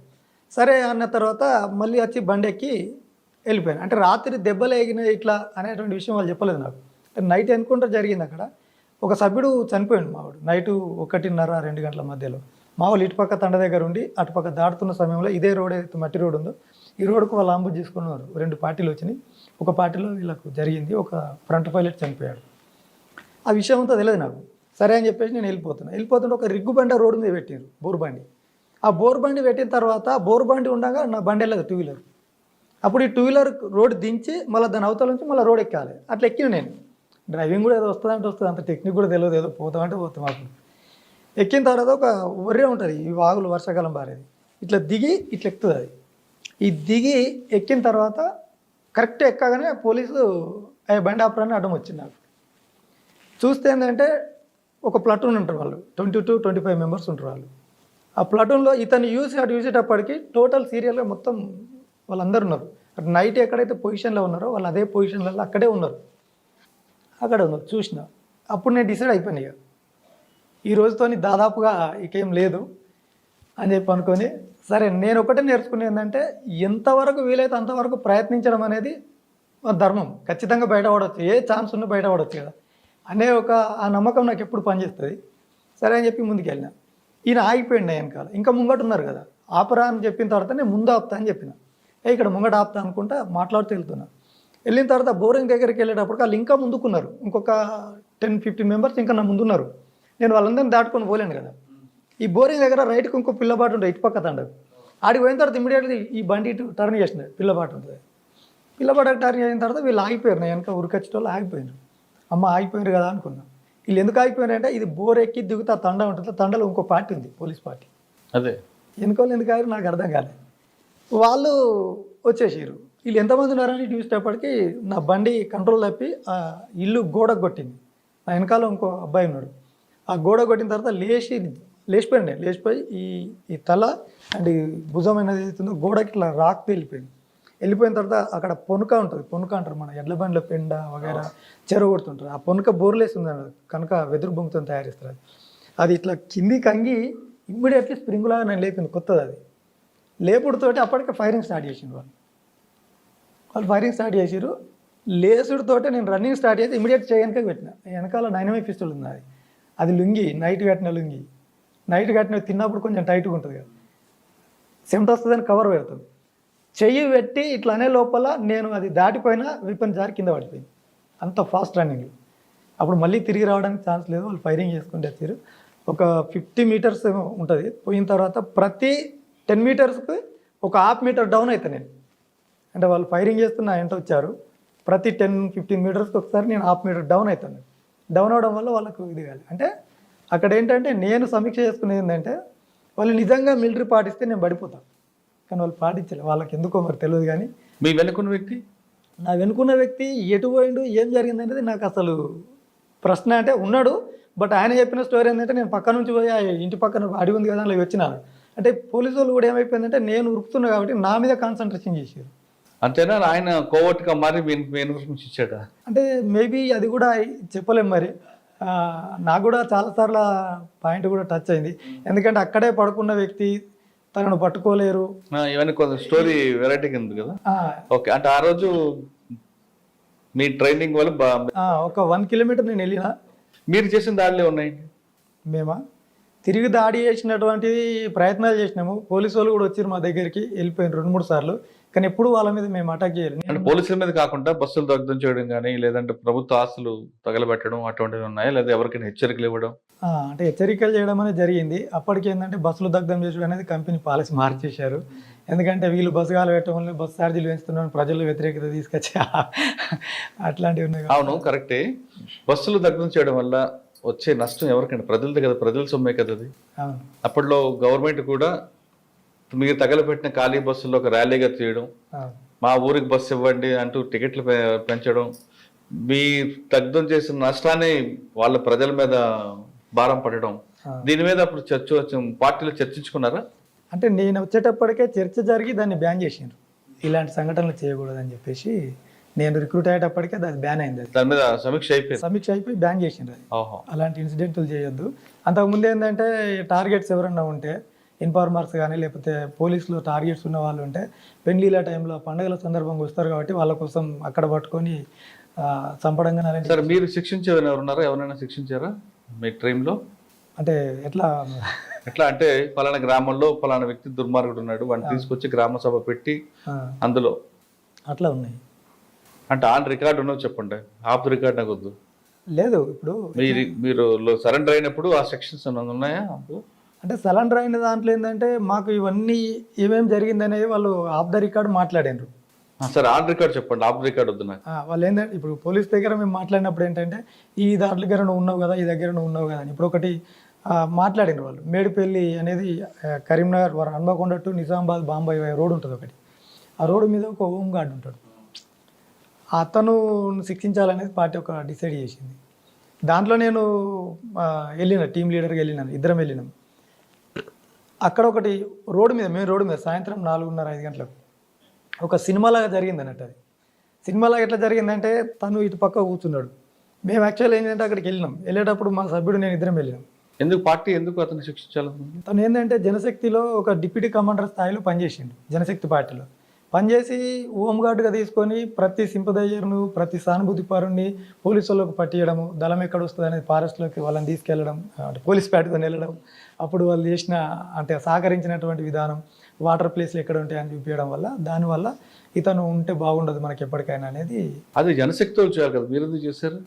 అయితే ఏమైందని అంటే అప్పుడు కొడిమేళ అని చెప్పేసి మాకు ఎప్పుడో చాలా 80 ప్రాంతంలో ఆర్గనైజేషన్ ఉండేది. మేము వచ్చేటప్పటికి ఆర్గనైజేషన్ లేదు. కొడిమేళ, వేములవాడ, మేడిపల్లి మండలంలో కొన్ని గ్రామాలు, చందుర్తి మండలంలో కొన్ని గ్రామాలు. లేకపోతే అప్పుడు ఆ టీంలో నేనున్నాను. కొత్తగా వీళ్ళు మళ్ళీ ఆర్గనైజ్ చేయాలని వేసిర్రు. ఆ ఊర్లలోకి ప్రజల దగ్గరికి వెళ్తాం కదా, పలానా వంతో మాకు ఇబ్బంది ఉంది, మీరు ఏదైనా ఉంటే ఆ వ్యక్తిని శిక్షించిన తర్వాత మా దగ్గర రండి. ప్రజల డిమాండ్ అది ఆ టైంలో. ఈ హోమ్ గార్డ్ శిక్షించమని ప్రజల డిమాండ్. ఓకే, రోడ్ అవతల ఆయన ఉన్నాడు. రోడ్ అవతల అంటే అతను సభ్యుడు చూసి వచ్చిన తర్వాత నెక్స్ట్ మళ్ళీ ఈ యాక్షన్ కోసం పోయినప్పుడు ఏంటంటే మేమిద్దరం వెళ్ళిన తర్వాత మనం ఉండే ఏరియా ఇది, ఊరు బయట కొంచెం చెట్లు ఫారెస్ట్ లాగా ఉంటుంది, నువ్వు ఇక్కడ ఉండాలి, నేను పోయి చూస్తా అంటే మేము అనుకున్నది కూడా. ఆయన చూసి ఓకే రోడ్డు మీద ఉన్నాడు అన్నప్పుడు మళ్ళీ నేను ఇద్దరం కలిసిపోయి అటాక్ చేయాలండి. ఒకసారి ఏంటంటే ముందుకు వెళ్ళి ఆయన ఏ ప్రాంతంలో ఉంటాడు, మనం ఏ ప్రాంతం నుంచి పోతాం, తప్పుకొని వెళ్ళిపోతాం అనేది చూసుకోవాలని చెప్తే అది చూసుకొని పోయేటప్పుడు ఈ సభ్యుడు ఏమంటాడంటే అన్న ఈ వెపన్లు ఇక్కడ పెట్టేసేయండి, పెట్టేసిపోదాం అన్నాడు. అట్లా పెట్టద్దు, దగ్గర పెట్టుకోవాలా, ఎప్పుడైనా పోలీసు కూడా మనల్ని అటకాయించవచ్చు, మనం ఇమ్మీడియట్లీ యాక్షన్లో దిగాలి తప్ప వెపన్ పక్కన పెట్టిపోతే అది ఆత్మహత్య సమానం ఉంటుంది, అట్లా కాదని చెప్పి తీసుకుపోయాను.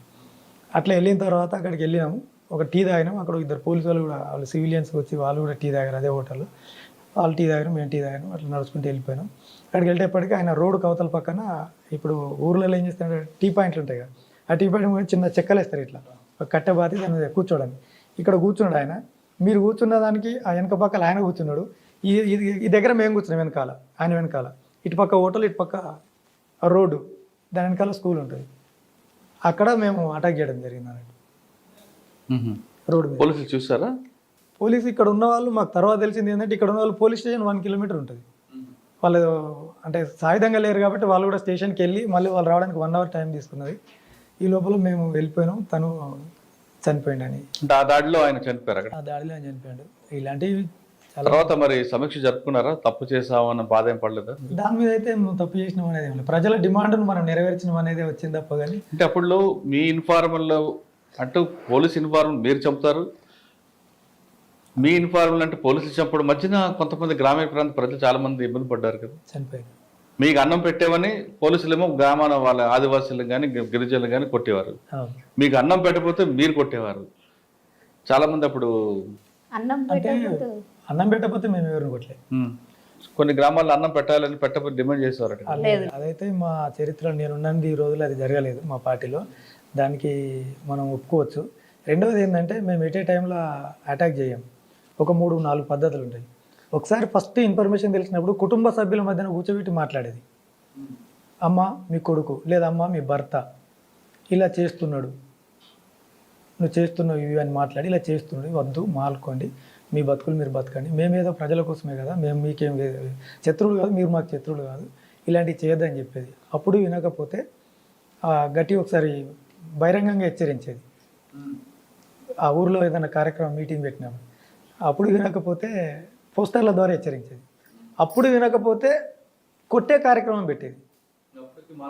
ఆ తర్వాత అది అంటే అక్కడ ఏంటంటే ఒక వ్యక్తిని చంపాలంటే minimum state count member permission ఉండాలి, ఊరికి అట్లా పోయి చంపడం అనేది ఉండదు. అంటే ఒక జిల్లా కమిటీ సమావేశంలో ఒక స్టేట్ కౌంట్ మెంబర్ పాల్గొని ఇవన్నీ ఏం చేశారు, మీరు ఎలా ఎంతవరకు మీరు తీసుకెళ్లారు అంటే ఇదంతా అటువైపు సపోర్ట్ చేసినట్టు అవుతుందేమో ఇదంతా మాట్లాడితే, కానీ కాకపోతే అది అట్లా ఉండేది.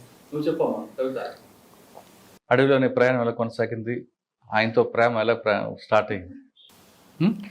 కరీంనగర్లో దిగావు సార్, వరంగల్ నుండి కరీంనగర్లో దిగాము, వీళ్ళనే కాంటాక్ట్ అయ్యాము సార్. వీళ్ళే ఉన్నారు అప్పుడు.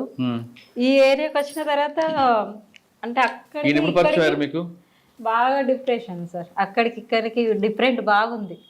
వరంగల్కి కరీంనగర్కి అక్కడనేమో అంటే మాట్లాడేది ఏంటి అంటే అక్కడ బాగా రోజులు లేను సార్ నేను అక్కడ. వాస్తవం చెప్పాలంటే వెళ్ళడం రావడం ఒక 15 days నెల రోజులు అట్లా ఉండి, నేనేంటి అంటే గ్రామాలలో ఎక్కువ మీటింగ్ పెట్టేదాన్ని కాబట్టి నా నుంచి రిక్రూట్మెంట్ ఎక్కువ పెరిగేది సార్. మీటింగ్స్ అవి పెడతాం కదా, ఆ పాటల ఆకర్షణ కానీ నేను పాటలు పాడేదాన్ని, మా టీం వాళ్ళు మాట్లాడి మనం అంటే నీ పాటల ప్రభావంతో ఎక్కువ మంది పార్టీలకు వచ్చారు, పార్టీలకు అట్లా వచ్చేవాళ్ళు అన్నట్టు. అంటే కరీంనగర్ నుంచి వరంగల్ వచ్చావు కదమ్మా, వరంగల్ నుంచి కరీంనగర్ వచ్చావు. వచ్చిన తర్వాత కరీంనగర్ ఆ పరిసర ప్రాంతాల మీద జరుగుతున్న సమస్య మీద పాటలు పాడావా, లేదు ప్రభాకర్ అన్న పాటలనే అంటే చనిపోయిన వాళ్ళ మీద ఉంటాయి, ఒక మంచి చనిపోయిన పాట పాడు. చనిపోయిన వాళ్ళ మీద ఉంటాయి, ఏంటి మహిళల మీద ఉంటాయి. మహిళల మీద పాడావు కదమ్మా, చనిపోయిన వాళ్ళ మీద పాడవ పాట అన్నేంటి అని అంటే సార్ ఇప్పుడు 21 సంవత్సరం అయింది కాబట్టి మర్చిపోయినట్టు. మళ్ళీ మా ఇంట్లో పిల్లలు ఏంటంటే ఆ మమ్మీ ఆపు, ఇక డాడీ ఆపు, అక్కడికే క్లోజ్ చేయి, ఇక మళ్ళీ పాడకు. నీకు బాగా గుర్తున్న పాట పాడుకోండి. ఆమె పాట మీకు బాగా నచ్చిన పాట చెప్పండి. అంటే నాకేమైందంటే నేను ప్రతి పాట నేర్చుకొని పాడాలని అంటే చదువుకోలేదు కదా. కాదు, ఈవిడ పాట మీకు మనసు కత్తుకున్నాను. ఈమె నోటికైతే నార్కట్పల్లి అనేటువంటి ఒక నల్గొండ జిల్లాకు సంబంధించింది పాడుతుండే, అమరవీరుది. తర్వాత ఈ కొయ్యూరి అనుకుంటకు సంబంధించిన వాళ్ళది పాడుతుండే. ఇంతకుముందు పాడింది అదే సార్, మీ అమ్మ పాలిస్తూ అంటే ఆయన మీదనే పాడింది. ప్రభాకర్ మీద ప్రభాకర్ మీద పాడింది అది. నెలగుకి పొదుగొడిసేరో నా కొడుకా, నువ్వు వస్తానన్న తోవలో ఎదిరి చూస్తున్నారవన్నా, నువ్వు వస్తానే సమావేశమాని నా కొడుకా, వాళ్ళు ఏ జెండా పెట్టుకొని ఎదిరి చూస్తుండ్రు రవన్నా. సరే, పార్టీలో మీకు ఎప్పుడు ఎదురయ్యారైనా ఈయన పెళ్లి చేసుకుందాం అని మీరు అనుకున్నారా, ఆయన చెప్పారా మీరు చేసుకుందాం అని? మీ ఇద్దరు పెళ్లికి పార్టీ అనుమతి ఇచ్చింది? పార్టీలో పెళ్ళి అంటే అది చెప్పాలా? చెప్పాలి, చెప్పమ్మా, నావే చూసి చెప్పు, ఏముంది అందులో? అందులో ఏముంది? మీ ఇద్దరు అనుకున్నారా? అంటే అనుకోవడం అంటే అనుకున్నాం సార్. ఫస్ట్ సార్కి పెళ్ళి అయింది సార్, అంటే అందులోనే పెళ్ళి అయింది. ఆ అక్క ఏందనంటే మధ్యమల్ల ఎన్కౌంటర్ జరిగింది సార్. అది ఘోరమైన సిచ్యువేషన్ సార్, పెద్ద ఎన్కౌంటరు. అది డే అంతానే మేము వెళ్ళడానికి అక్కడికి గింత రాళ్ళు ఉంటాయి సార్, దాని మీద అడిగేస్తేనే అక్కడ వెళ్ళిపోతాం సార్ జారి పడడానికి. అది పెద్ద ఎన్కౌంటరు, అది డే అంతానే మేము నడవలేకపోయాము. అంటే ఎన్కౌంటర్ మీరు లోపల ఉన్నారా అప్పుడు? లోపలనే ఉన్నాం. మీరు ఎక్కడున్నారు ఇప్పుడు? లోపలనే ఉన్నాం. అసలు ఆ ఎన్కౌంటర్ గురించి చెప్పండి.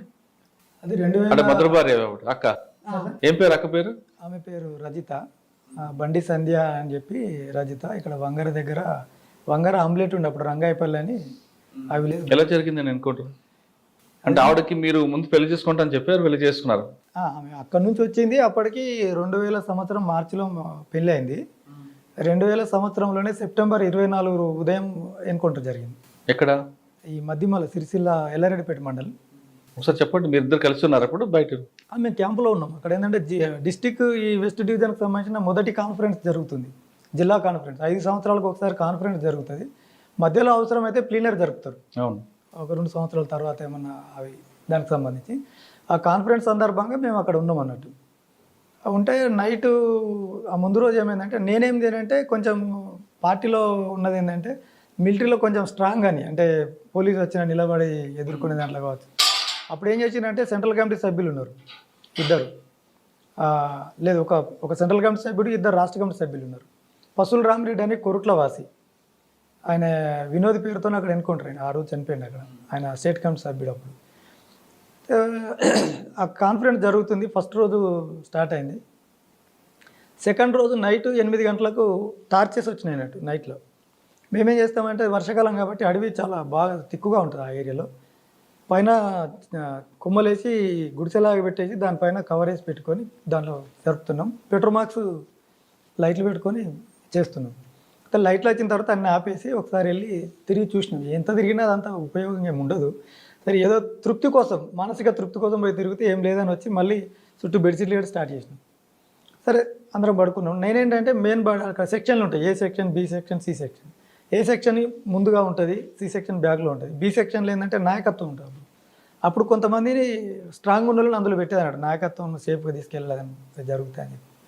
దాంట్లో నేనున్నా. పొద్దున్నే ఆ రోజు 3 సెంటర్లు ఉంటాయి. ఒకటి క్యాంపులో సెంటర్ ఉంటుంది అన్నట్టు. ఆ క్యాంపులో ఉండే వాళ్ళంతా కూడా సీనియర్స్ ఉంటారు. ఓన్లీ పడుకున్న అంటే అప్పటి కోర్టులు ఉన్నారు అందులో. అయితే దాంట్లో ఏంటంటే నైటు నాకు పొద్దున్న 4 నుంచి 6 గంటలకు సెంటర్ వచ్చింది. పడుకున్న వాళ్ళ మధ్యలోనే నిలబడి తిరుగుతుంటాం అన్నట్టు. ఎవరైనా లేచినా ఎందుకు లేచిండు, పాస్ కోతాడా, ఎందుకు లేచిండు, ఊరికే లేచిండా గమనిస్తుంటాం అన్నట్టు. అట్లా ఉంటున్న క్రమం లోపల పొద్దున్న 4 గంటలకు నేను అందరిని లేపిన. సరే గ్రౌండ్ పొద్దున ఉంటుంది కాబట్టి 6:30కి గ్రౌండ్ ఉంటుంది, 6:15 ఉంటుంది. నేను కూడా కాలకృత్యాలు తీసుకుందని బయటికి వెళ్ళాను. బయటికి వెళ్ళిన తర్వాత కొంచెం లేట్గా వెళ్ళిన, అందరిని లేపేసేసి. ఫస్ట్ ఏ సెక్షన్ లేపితే వాళ్ళు పెట్రోలింగ్ వెళ్తారు, సి సెక్షన్ ఒక సైడ్ పెట్రోలింగ్ వెళ్తారు, బి సెక్షన్ ఏ సెక్షన్ ఒక సైడ్ వెళ్తారు. ఈ బి సెక్షన్ వాళ్ళు ఏంటంటే ఒక 5 నిమిషాలు ఆగిన తర్వాత కాలకృత్యాలు తీసుకోవడానికి వెళ్తారు. దాదాపు ఆ క్యాంపులో అప్పటికి 64 మంది ఉంటాం. ఆ లోపల ఉన్నది చాలా తక్కువ, మెజారిటీ పీపుల్ బయటకు వెళ్ళిపోయారు. ఒక 18 మంది 19 మంది లోపల ఉన్నారు ఆ క్యాంపులో. అక్కడ 6 గంటలకు సెంట్రీ మారుతుంటుంది. ఏ సెంటర్ దగ్గర రాజేందర్ అనే పర్సన్, ఆయనకు ఆ రోజు నుంచి వంట డ్యూటీ. తను దిగుతూ చందు అనేటువంటి ఒక అబ్బాయి ఉంటాడు సభ్యుడు, తను సెంట్రీ ఎక్కుతున్నాడు అన్నట్టు.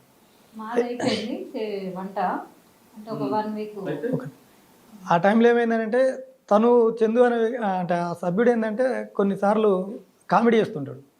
ఆ ముందు పోలీసు మాట్లాడుతున్నారు అన్నట్టు వచ్చి, అంటే వాళ్ళు నైటే వచ్చిండ్రు, ఎక్కడెక్కడ ఉండాలో వాళ్ళు ఉన్నారు. మాట్లాడిన తర్వాత ఈయన ఏం చేసిండంటే ఎవరు మీరు అని అది మాట్లాడాడు. ఓర్రా మీరు అని చెప్పి అక్కడి నుంచి వచ్చింది అన్నట్టు. ఈయన ఏం చేసిండు, ఓర్రా అన్నందుకు నేను ఒకటి కాలుతా ఏమవుతుంది ఏమనంటే చూస్తా, ఓర్రా అన్నారు నేను కాలుతా. ఆయన కామెడీ చేసి ఒక రౌండ్ పేల్చిండు టీనే. పోలీస్ అని కన్ఫర్మ్ తెలియదు. ఈయన ఒక రౌండ్ పేల్చిండో లేదో అక్కడ నుంచి భారీ ఎన్కౌంటర్ జరిగింది. అంటే అది బాగా ప్లస్ పాయింట్ అయింది ఆ టైం. నేను బయట నుంచి లోపల వస్తున్నా, ఈ సౌండ్ ఫైరింగ్ జరగగానే ఇమ్మీడియట్లీ కిట్ బ్యాగ్ అవన్నీ లోపల ఉంటాయి కదా, ఫాస్ట్గా వస్తుంటే మధ్యలోకి వచ్చిన తర్వాత ప్రసాద్ అన్నాడు చనిపోయింది ఆయన. అప్పుడు state committee member, central committee member ఉన్నాడు ఆయన. స్టేట్ కమిటీ కార్యదర్శి కమ్ సెంట్రల్ కమిటీ మెంబర్ ఉన్నాడు. ఆయనతో ఇద్దరు గన్మెన్లు ఉండగానే అక్కడ బ్రేక్ అయిపోయింది నేను. ఎందుకంటే అతను కలిసిన తర్వాత తను ఇంపార్టెంట్ అనేది మేము అక్కడ ఉంటుంది కాబట్టి అక్కడ ఆగిపోయినాం.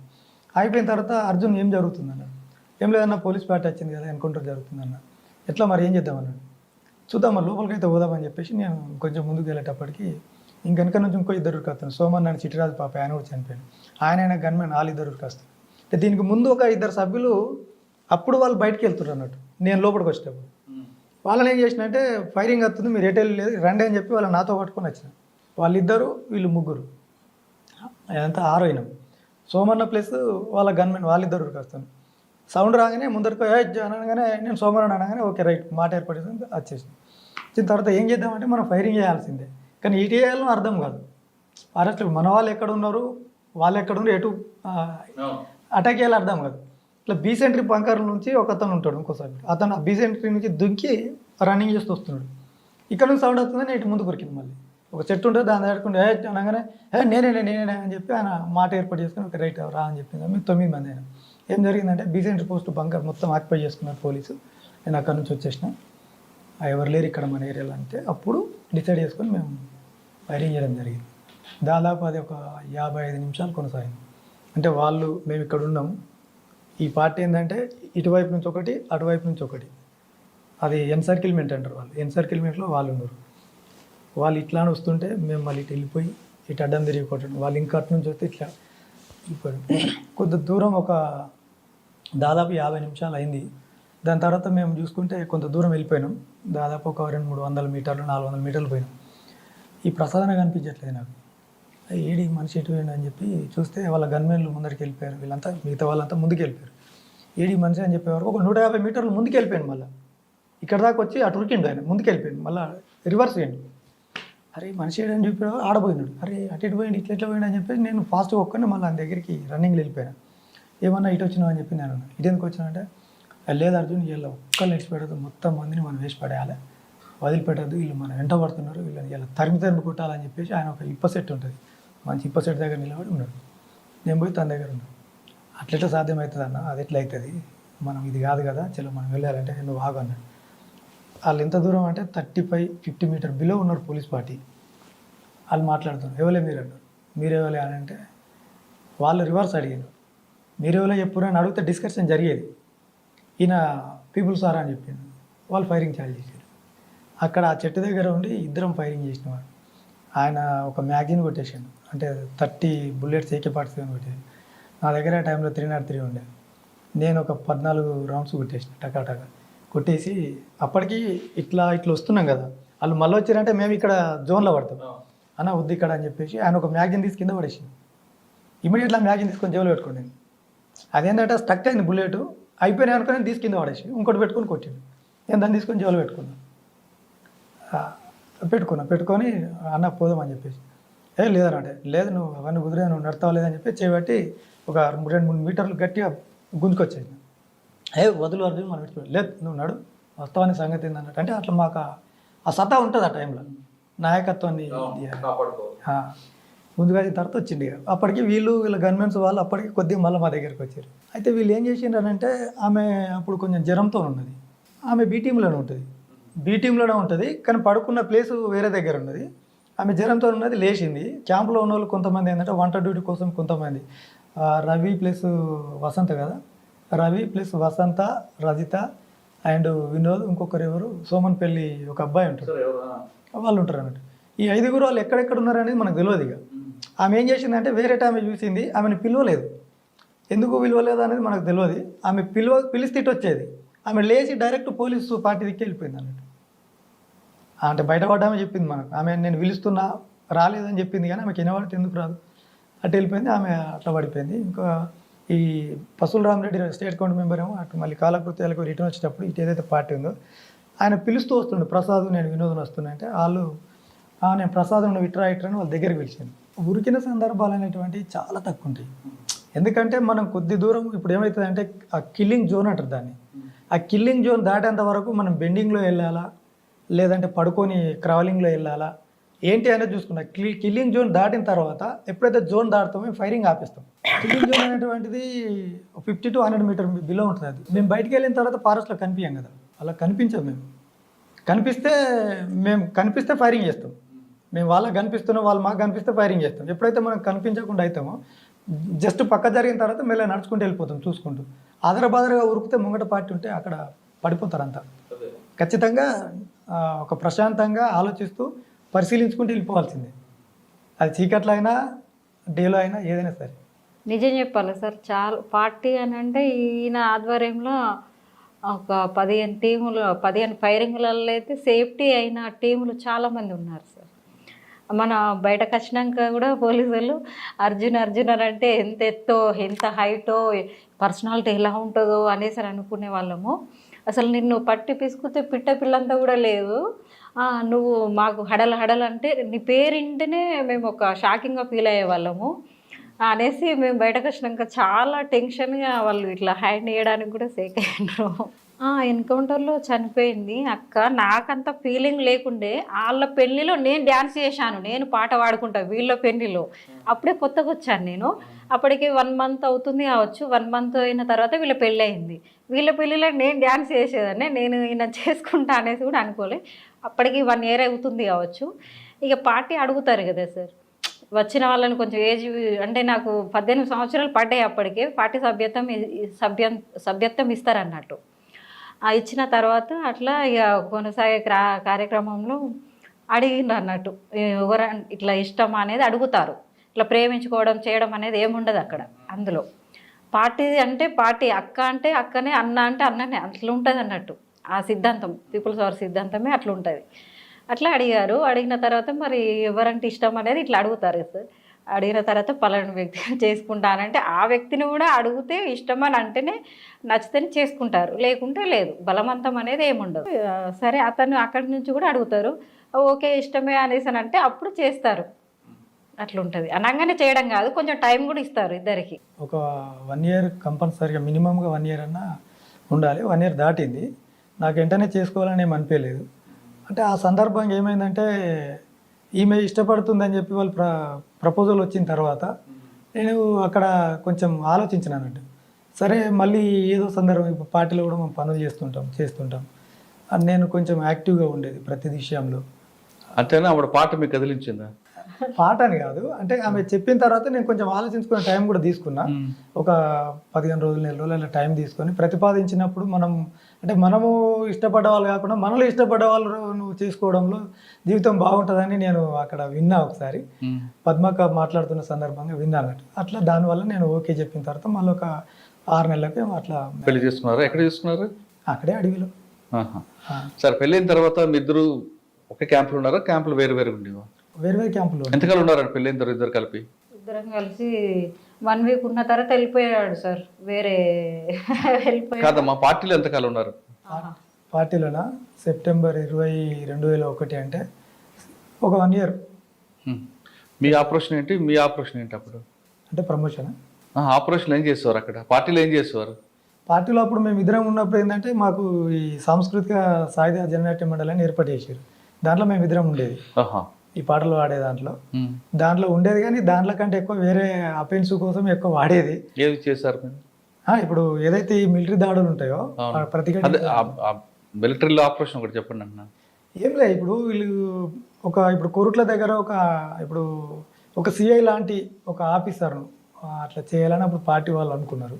దాంట్లో భాగస్వామ్యం చేయడం అన్నట్టు, సర్వేలు రెక్కి చేయడం. కానీ ఏది కోరుట్ల ఎక్కడ? కోరుట్ల వేములవాడ రోడ్ ఉంటుంది. అవును. కోరుట్ల వేములవాడ కత్లాపూర్ పోలీస్ స్టేషన్ ఉంటుంది. ఉంది.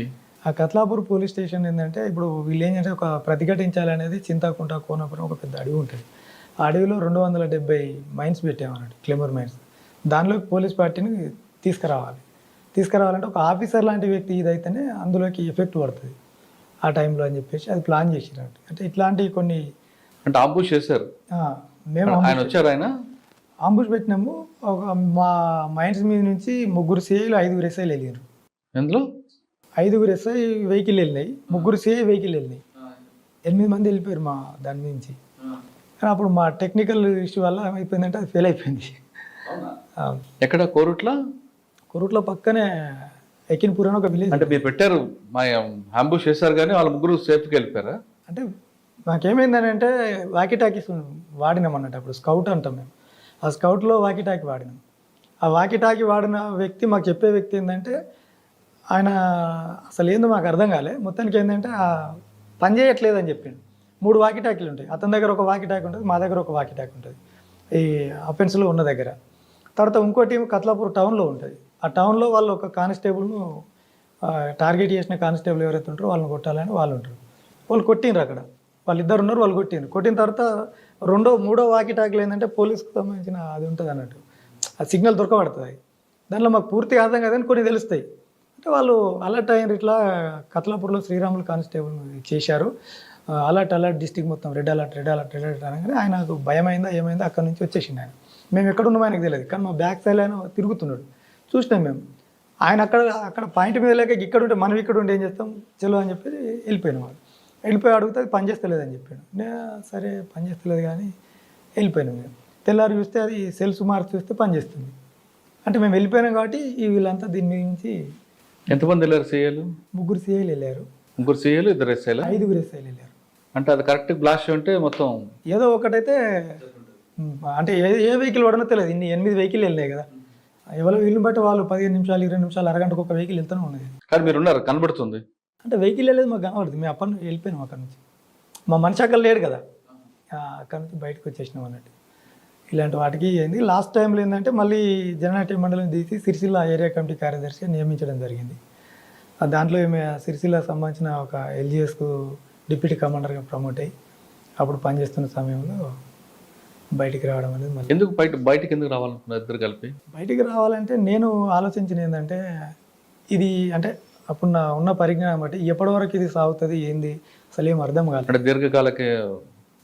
దీర్ఘకాలంగా కొనసాగుతుంది దీనివల్ల కొనసాగుతుంది. ఒకటి. రెండోది ఏంటంటే ఫస్ట్ ఆమె చనిపోయింది భార్య. తర్వాత నేను పని మీద వేరే వెళ్ళినప్పుడు అంటే లోపట్నే నేను రిటర్న్ వచ్చేటప్పటికి ఒక 6 months ఇది పట్టింది. ఈ టైంలో ఒక 2-3 ఎన్కౌంటర్లు జరిగినాయి. అప్పుడు ఈమె నాకు వాటి గురించి చెప్తుంటే అంటే ఇడిచిపెట్టి కొందరు వెళ్ళిపోవడం, ఈమె వెనకాడ పడిపోవడం, ఊరికనే చనిపోవడము అవుతుందేమో ఎందుకు అంటే వీడి మాటలు విని లేదు సార్. అంటే ఫైరింగ్లు అనేది సార్ అటు ఉన్నారు కాబట్టి వేరే డిస్టిక్లు ఉన్నారు. మేము మీటింగులు పెట్టేవాళ్ళం కంటిన్యూగా. మీటింగ్ రుద్రంగిలు అంటే మాకు ముందే డ్రెస్, ఇప్పుడు గద్దరు డ్రెస్ ఎలా ఉంటుందో సారీ, ఆ సారీ అంటే ఏంటిది గజ్జలు కూడా ముందే కట్టుకునేవాళ్ళం. అంటే మాకు పద్మకు ఉండేది మాతోటి. అట్లా మీటింగులు పెట్టేవాళ్ళం, వెళ్ళేవాళ్ళం. అక్కడ వెళ్ళిన తర్వాత వేరే దగ్గర కూడా ఫైరింగ్లు అనేది ఇప్పుడు ఇక్కడ మీటింగులు పెట్టి ఇక్కడ కాంట్రాక్ట్ అయిన టీం ఎక్కడికి వెళ్ళిపోతుంది అనేది కూడా వాళ్ళకి తెలుస్తుంది కదా. అట్లా కొన్ని ఫైరింగ్లు అవుతుండే. మళ్ళీ ఏంటి అని అంటే ఈరోజు ఈ రాత్రి నేను ఒకవేళ ఫుడ్ ఇప్పుడు మీ దగ్గరికి వస్తే ఫుడ్ ఏర్పాటు చేస్తే తెల్లారి ఏంటి అని అంటే మళ్ళీ మీ దగ్గర పంపిస్తుండే, నన్ను గుర్తుపెట్టుకోమంటుండే. ఎక్కడి నుంచి వెళ్ళినాం, ఇప్పుడు మీ దగ్గర రావాలంటే ఎట్లా వచ్చినాం ఏంటి అనేది అది గుర్తుపెట్టుకొని తెల్లారి ఏంటి అని అంటే సివిల్ అయి కావాలి, సివిల్ టీ-షర్ట్ లుంగి మీద. అప్పుడు ముక్కు పుల్ల ఇవన్నీ ఉంటాయి కదా, హెయిర్ కట్ ఇవంతా మామూలు బాయ్స్ లాగా వెళ్ళిపోయేదాన్ని.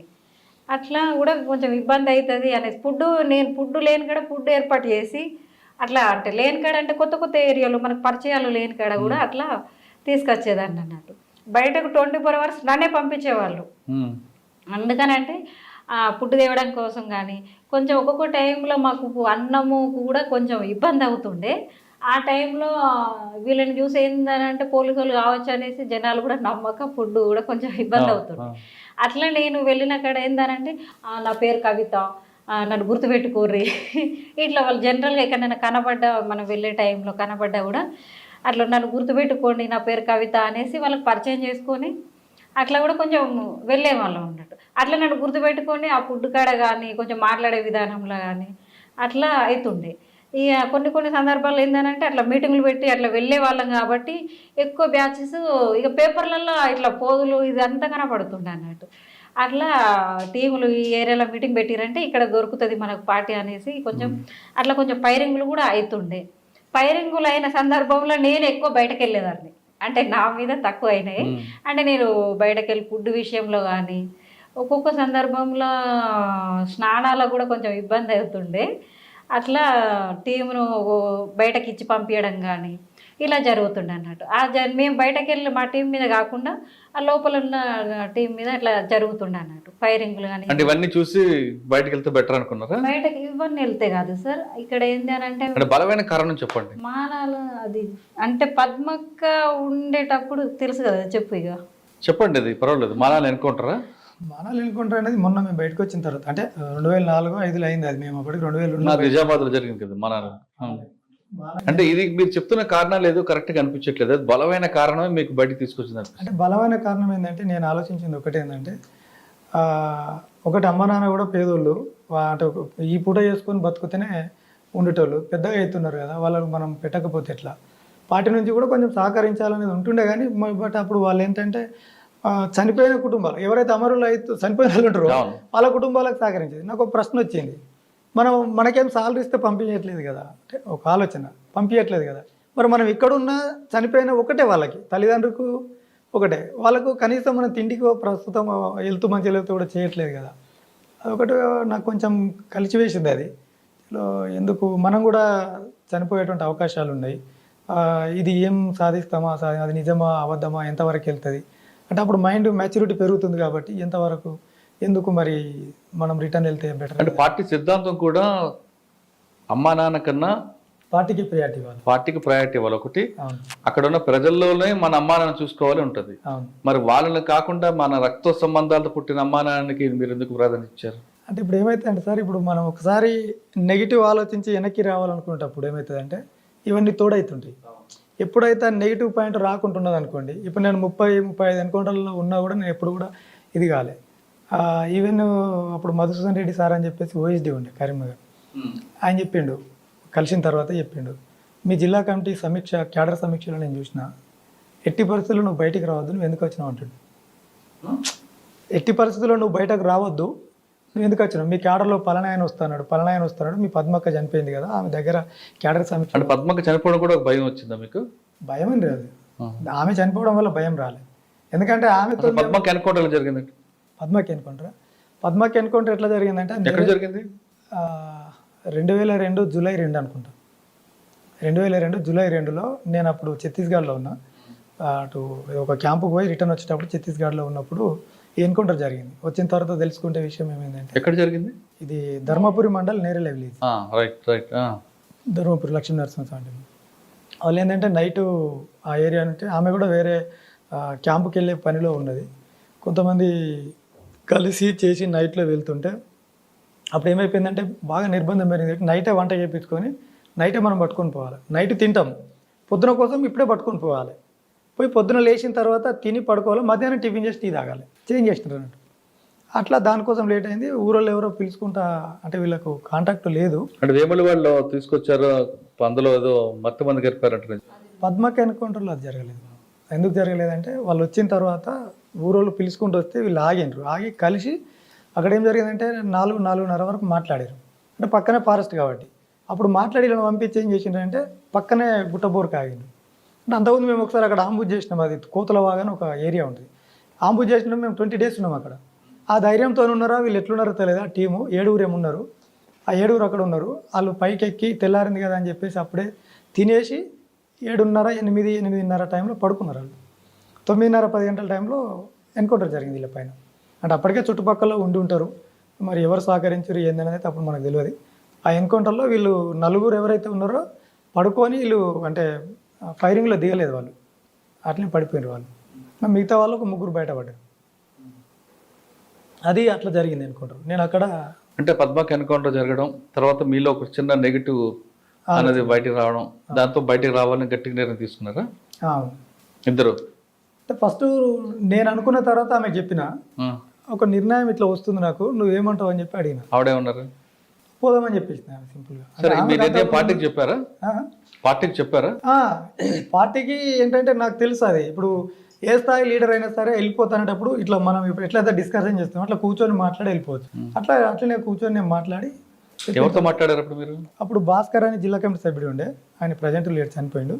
తనతో మాట్లాడితే తన నీకు నేను చెప్పేంత అయితే ఏం కాదు, ఒకసారి ఆలోచించమని చెప్పి ఒక 1 డేనో ఏమో టైం ఇచ్చిండు. దాని తర్వాత నా నిర్ణయం ఏం మార్చుకోలేని తర్వాత ఓకే రైట్ అని చెప్పేసి నాకు తెలిసిన ఏమన్నా ఆ డంపులు అవి ఉంటే అవి ఒక 4 రోజులు ఉండి అవి తీసి వాళ్ళకి అప్పేసి దాని తర్వాత డంపులు ఏమున్నాయండి? డంపులు అంటే అప్పుడు ఒక మందుగుండు ఉండే, నాకు తెలిసినటువంటి మందుగుండుకు సంబంధించినవి కొన్ని ఉండే, 2, 3 ఉండే. ఆ 3 మళ్ళీ వెళ్ళి అవన్నీ తీసి వాళ్ళకి అప్పచెప్తే వాళ్ళు మళ్ళీ వేరే దగ్గర షిఫ్ట్ చేసుకొని ఆ తర్వాత పంపిస్తే వచ్చేసిన. పోలీసులు సరెండర్ అయ్యారా లేదా ఎవరి ద్వారా, రాజకీయ నాయకుల ద్వారా సరెండర్ అయ్యారా? అంటే పోలీసుల ముందే సరెండర్ అవ్వాలనేది. అప్పుడు ఏమైందంటే వాళ్ళు 2 నెలలు టైం ఇచ్చారు మాకు. ఇప్పుడు ఉన్న పార్టీ బాధ్యులు ఎవరైతే ఉంటారో 2 నెలల వరకు మీరు సరెండర్ అవ్వద్దు అనేది ఒక వాళ్ళ ఇన్స్ట్రక్షన్ ఉంటే ఇస్తే నేను చెప్పిన ఏంటంటే ఓకే అని చెప్పి లాస్ట్కు బయటకు వచ్చేటప్పుడు చెప్పాను నేను 1 నెల మాత్రం ఉండగలుగుతాను. నేను ఇంత నిర్బంధంలో 2 నెలలు అంటే చాలా కష్టం అవుతుంది. 1 నెల ఏదో విధంగా నేను మేనేజ్ చేసుకుంటా, కానీ 2 నెలలు బయట ఉండాలంటే అప్పుడు చాలా కష్టం. అదే పార్టీతోనే ఉంటే 2 సంవత్సరాలైనా ఉండొచ్చు. పార్టీతో బయటకు వచ్చిన తర్వాత 2 నెలలు అనేది చాలా ఎక్కువ కాలం అవుతుంది. అందులో ఉంటే ఏంటంటే ప్రజలతో ఉంటాం కాబట్టి ఎక్కడ ఏంది మనకు అన్ని తెలుసు. 2 సంవత్సరాలైనా ఇండివిజువల్గా ఉండొచ్చు, కానీ బయటకు వచ్చిన తర్వాత అది జరగదు ఇక అని చెప్తే సరే అని చెప్పారు వాళ్ళు. అట్లా ఒక 1 నెల రోజులు బంధువుల ఇళ్ళల్లో అక్కడ ఇక్కడ మా పార్టీ ఆర్గనైజేషన్ లేని ప్రాంతాలలో ఉండి ఆ తర్వాత నేను మా ఊరికి మా చిన్నమ్మ వాళ్ళ భర్త ఉంటారు చిన్నాన్న, తనను పంపించి ఆ ఊరిలో తెలిసిన లీడర్ ఉంటే ఆయన నెంబర్ తెప్పించుకొని ఫోన్ నెంబర్ అప్పుడు ఎస్టీడీతో తనతో మాట్లాడి ఆయన అప్పుడు మాకు రత్నాకర్ రావు సాబ్ అని చెప్పి మాజీ మినిస్టర్ ఉండే, అప్పటికి ఆయన మినిస్టర్ కాలేదు కానీ మాజీ ఎమ్మెల్యే ఉంటుండే ఆయన. ఆ రత్నాకర్ రావుకు ఆయన మాట్లాడిండు. నేనేమన్నా అంటే ఏం అవసరం లేదు, ఎందుకంటే జస్ట్ ఇన్ఫర్మేషన్ ఉండాలి. అప్పుడు ప్రభుత్వం ఇచ్చినటువంటి పాలసీ ప్రవీణ్ కుమార్ సార్ అక్కడ అమలు చేసిండు. ఏ అటెండర్ను మీరు వచ్చి అప్రోచ్ అయినా సరే వాళ్ళు మా దగ్గర తీసుకొస్తారు, మీకు ఎలాంటి హాని లేకుండా తీసుకుపోతాం అనేది అమలు అవుతుంది. అది కూడా ఒక నమ్మకం పెరిగింది దానిపైన. దానివల్ల ఏమైపోయిందంటే ఎందుకైనా మంచిది అని చెప్పి తినకు చెప్తే ఆ మాజీ ఎమ్మెల్యే చెప్తే ఆయన ఎస్పీ ప్రవీణ్ కుమార్ సార్కి ఒక ఫోన్ చేసి చెప్పాడు ఇట్లా వస్తాడంటే. వాళ్ళు అప్పటికి నేను బయటకు వచ్చిన అనేది లీక్ అయిపోయింది. ఈ 1 నెల రోజుల నుంచి పోలీసులు మా గురించి విస్తృతమైన ప్రయత్నాలు, మా ఇంటికి వెళ్ళి రకరకాల ఆఫీసర్లు వెళ్ళి మా నాన్నతో మాట్లాడి నీ దగ్గరికి వస్తే నా దగ్గరికే తీసుకురావాలి, నా దగ్గరికి తీసుకురా, వాళ్ళ ప్రయత్నాలు అవి జరుగుతున్నాయి. తర్వాత లోకల్ ఎస్ఐ గారు, సిఏ గారు మా దగ్గర ఒక పొలిటికల్ ఉంటే అతనికి ఫోన్ చేసి వస్తే నీకు తెలుస్తుంది కదా, వస్తే చెప్పు, కంపల్సరీ చెప్పు, మా ద్వారా మాకు కొంచెం క్రెడిబిలిటీ ఉంటుంది, మాకేదో ఉంటుంది ఎస్పీ గారి దగ్గర అని చెప్పి వాళ్ళంటే సరే అని చెప్పి నేను చెప్తాను నా దగ్గరికి వస్తా అని చెప్పాను. ఆయనతో డిస్కషన్ చేసినప్పుడు తను కలిసి మాట్లాడినాం, ఫోన్లో మాట్లాడితే ఆయన అన్నాడు ఇట్లయితే బాగుంటుంది, లోకల్లో మనం ఎప్పుడు ఉంటావు కాబట్టి బాగుంటుంది నాకు అనిపిస్తుంది, మరి నువ్వు ఆలోచించు అని చెప్పాను. ఓకే అన్న మీరు అన్నట్టు డన్ అని చెప్పిన తర్వాత ఆయన చెప్పాను ఓకే సార్ తను వస్తున్నాడు మాట ఇచ్చిండి. ఎవరి దగ్గర కలిసారు మరి? ఫస్ట్ కరీంనగర్ కోర్టు ఉంటుంది, అంటే కోర్టు ముందట మా ఎస్ఐ గారు అండ్ మా సిఏ గారు ఇద్దరు లోకల్ వాళ్ళు వచ్చి వాళ్ళ బండిలో కరీంనగర్ కోర్టు దగ్గర కలిసాను, డైరెక్ట్ టౌన్లో కలిసి అక్కడ నుంచి ఇమీడియట్లీ ఎస్పీ ఆఫీస్కి వెళ్ళిపోయాను. ప్రవీణ్ కుమార్ గారు ఎస్పీ ఉన్నప్పుడు ఈ వెనకాల మా అక్క ఉన్నది, మా అన్న ఉన్నాడు, అంటే వాళ్ళు ఎంబడి వచ్చారు, మా చిన్న అన్న వాళ్ళు కొంతమంది ఒక 5-6 వచ్చారు, ప్లస్ ఊరు నుంచి వీళ్ళు ఒక 2 లీడర్లు వచ్చారు. అంటే అదే రోజు చూపించారా మీకు సరెండర్? సరెండర్ అదే రోజు అధికారికంగా చూపించలేదు, బట్ చెప్పారు, ప్రచారం చేశారు, తెల్లారి పేపర్లో వచ్చింది. ఓకే, ప్రభుత్వం ఇవ్వాల్సిన మనీ ఇచ్చిందా మీకు? ఇచ్చింది. అప్పుడు నాకు 2 లక్షల రివార్డు ఉండే. ఆమె డిప్యూటీ కమాండర్ అని చెప్పలేదు, ఆమె చెప్తే ఏంటంటే 50,000 ఉండే, దళసభ్యురాలు అని చెప్తే 20,000 ఇచ్చారు. అలా సరెండర్ అయిన తర్వాత మరి మీ జీవన విధానాలు కొనసాగ, ఎందుకంటే 2 లక్షలు మీ దగ్గర 50,000, 2.5 లక్షలు అంతకు మించి ఏం లేదు, 220. అవును, మీరు పార్టీ నుంచి మూటలు పట్టుకొచ్చే మనస్తత్వం కాదు, పార్టీ అది కాదు, అది రాజకీయ పార్టీ కాదు. ఒకటి. మూడో విషయం ఏంటంటే పార్టీ సిద్ధాంతం ఏంటంటే ప్రజల కోసం వచ్చిన నిధులు కూడా వనరులు ప్రజల కోసం కష్టపడాలి తప్ప వ్యక్తిగత ఖర్చుల కోసం వాడరు. మీరు తీసుకొచ్చింది ఏం ఉండదు, మీరు అక్కడ లోపల నుంచి బయటకు వచ్చేది మీ డిసిప్లైన్, ఆ సిద్ధాంతాలు, ఆ నిజాయితీ, నమ్మకం, ఆ నిబద్ధతతో బయటకు వస్తారు తప్ప కట్టలు కట్టుకొని రారు మీరు. ఎట్టి పరిస్థితి. మరి ఈ 2,20,000 రూపాయలతో ఈ కుటుంబం ఎలా సాగుతుంది? అంటే ఇప్పుడు ఏమైందంటే ఫస్ట్ ఒక 5,000 ఇచ్చిండ్రు తక్షణ సాయం కింద. ఆ 5,000 మాకు ఏదో ఒకటి 2 బట్టలు కొనుక్కోవడానికి, కొద్ది రోజులు బతకడానికి పనిచేసింది. మేము ఎవరింటికి రిలేటివ్స్కి పోయినా వీళ్ళింటికి పోయినా కొన్ని బియ్యము, కొన్ని పప్పులు ఏదో వాళ్ళు తోసింది పెట్టడం, దాంతో మేము ఒక 6 months వరకు కొనసాగాం. ఈ డబ్బులు ఇమ్మీడియట్లీ ఏం రాలేదు. అది ఒక 2 సంవత్సరాలు ఏదో టైం తీసుకున్నాం, 2-3 సంవత్సరాలు టైం తీసుకున్నాం. తీసుకున్నది 2 సంవత్సరాలు అనుకుంటా, 1.5-2 సంవత్సరాల మధ్యలో వచ్చింది. అంటే మాకన్నా సీనియర్లకు కూడా రాలేదు అప్పటికి, అంటే మాకే వచ్చింది. అదే పాలసీ మ్యాటర్ కాబట్టి లేట్ అవుతుంది. అంటే ఇప్పుడు మాకన్నా ముందు వచ్చిన వాళ్ళు కూడా ఉన్నారు, వాళ్ళకి ఇవ్వకుండా మాకు కూడా తొందరగానే వచ్చింది. అప్పుడు ఏం చేసిన అంటే నేను ఖాళీగా ఉంటూ మా చక్కెర ఫ్యాక్టరీ ఏదైతే ఉందో దాంట్లో డైలీ కూలీగా టెంపరవరీ ఉంటుంది అన్నాడు, 50 రూపాయలు కూలీ వెళ్ళాను నేను. ఎన్ని రోజులు అంటే ఒక 20 రోజులు ఏదో వెళ్ళినాను నేను, ఒక 1 రోజులు ఏమి వెళ్ళిన. అప్పుడు దానికి స్టార్టింగ్ బిఫోర్ అంతా కూడా వర్క్ జరుగుతుంది, సర్వీసింగ్ జరుగుతుంది, మిషనరీస్ అంతా కూడా. నేను ఎలక్ట్రికల్ డిపార్ట్మెంట్, ఆ ఎలక్ట్రికల్ దాన్ని ఏమంటారు, ఆ డిపార్ట్మెంట్ సెక్షన్ ఉంటుంది. ఇలా చేసిన తర్వాత వీళ్ళ ఇంటికి వెళ్ళినాం. ఇలా భూపాలపల్లి మాది ఇక్కడ కదా. వెళ్ళిన తర్వాత వాళ్ళ ఇంటికి వెళ్ళి ఒక దసరా టైంలో అనుకుంటా అక్కడ వెళ్ళిన తర్వాత ఒక 1 వారం రోజులు ఉన్నాం. ఇక వచ్చిన తర్వాత ఎప్పుడు వీళ్ళింటి కూడా ఉన్నది లేదు కాబట్టి ఒక 1 వీక్ ఉన్న తర్వాత వీళ్ళు అన్నయ్య వాళ్ళు ఏదో ఫంక్షన్ చేసుకుంటాం, ఇంకో 1 వారం అవుతుంది, మళ్ళీ మీకు అప్పుడు ఫోన్లు అదంతా లేదు, మళ్ళీ వాళ్ళు రావాలి మీకు, అది అయిపోయినాక చూసుకుంటూ ఒక 15 days గడిచిపోయింది. మళ్ళీ రిటర్న్ వచ్చిన. మళ్ళీ నేను ఆ ప్లేస్కి వెళ్ళాలంటే నాకు మొమాటం అయింది. వాళ్ళు ఉంచుతారో తీసేస్తారో, ఇన్ని రోజులు నాకు తెలియదు కదా అంత వాతావరణం, చిన్న వయసు అంతా కూడా అంటే పెరుగుతున్న సమయం అంతా అక్కడే. అప్పుడు నాకు ఎవరైతే ఉన్నారో మా ఒకతను లీడర్ ఉంటాడు బుచ్చిరెడ్డి అని చెప్పి, ఆయన అందులో పెట్టించింది నాకు. ఆయన అప్పటికి సైట్ గవర్నమెంట్ తరఫున చెరుకులో కొంత అంత పరిచయాలు ఉంటాయి కాబట్టి పెట్టించిండు. మళ్ళీ నేను తన దగ్గరికి వెళ్ళి అన్న మరి వాళ్ళు తీసేసిండ్రు మళ్ళీ పెట్టి అని నేను రిక్వెస్ట్ చేస్తే ఈయనకి ఒకసారి ఇప్పించిన, ఈ మళ్ళీ ఎందుకు ఊడగొట్టుకున్నాడు అనేది ఇక్కడ వస్తుంది అని చెప్పేసి సరే అని చెప్పేసి నేను అక్కడ ఆగిన తర్వాత అన్లోడింగ్ ఉంటుంది, ఈ లోడ్స్ వస్తాయి కదా చెరుకు బండ్లు